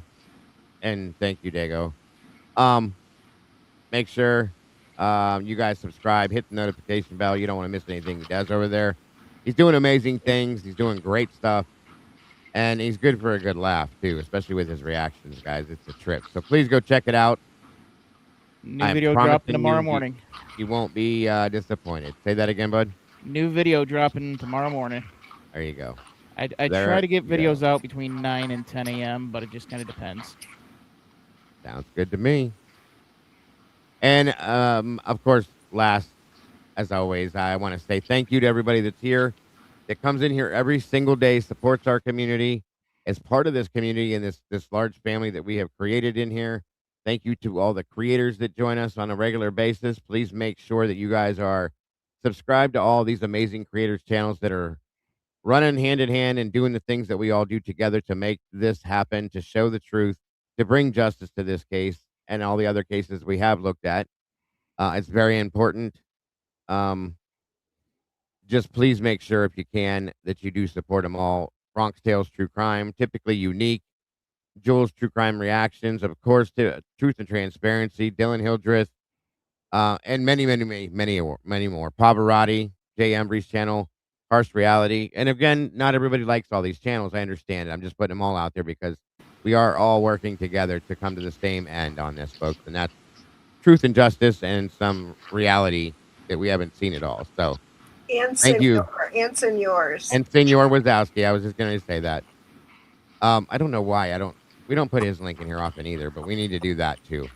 Shadow Ghost is pretty good too, I think. He's Shadow really Ghost. logical. I don't watch a lot of his stuff, but yeah, I've seen some of his stuff. It's pretty good. Yeah, he's logical. And so Nikki Narrative. Nikki's narratives, yes, I do. And Yeah. Amber Vance too. Oh yeah, she's really good too. There's a lot of them, guys, that do make some sense, that are not just ridiculous, So that being said, I hope you guys have a great day. I'll be looking for all of you. I didn't realize Logan's show was going to be so late, so I may not be doing something tonight. Aaliyah's story has her link up here in the chat as well. She put it in the beginning. Make sure you click on that as well. And help her to start to grow her channel, please. But make sure you're tuned in over at Bronx Tales True Crime tonight for Jeffrey Gentry. It's going to be a great show, especially based on the autopsy stuff. It's going to be a lot to watch. So I'm looking forward to seeing you guys there. Make sure to please hit the like button here. Share this out. And I hope you guys have an amazing rest of your day. Stay hydrated, folks. Stay out of this heat. And love to each and every one of you. I'll see you all very soon. Bye-bye.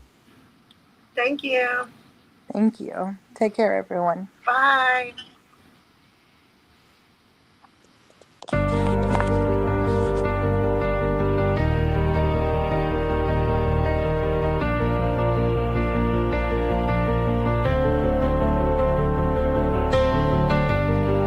The coffee's cold, the final stain.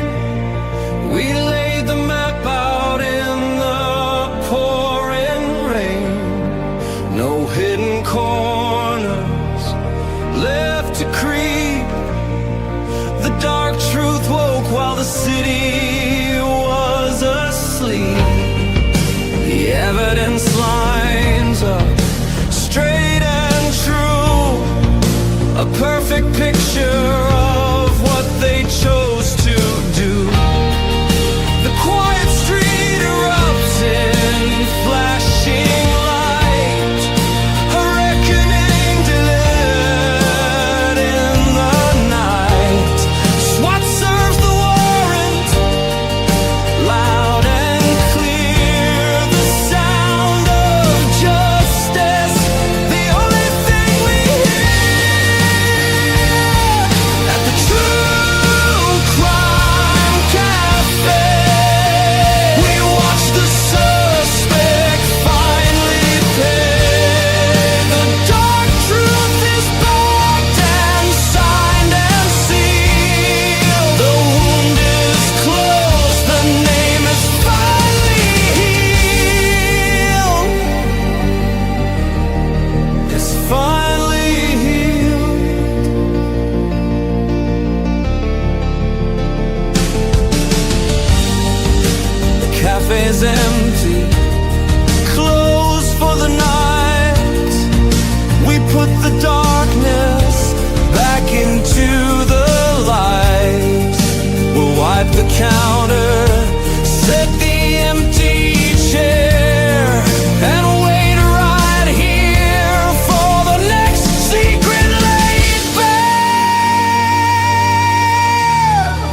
Until the next one.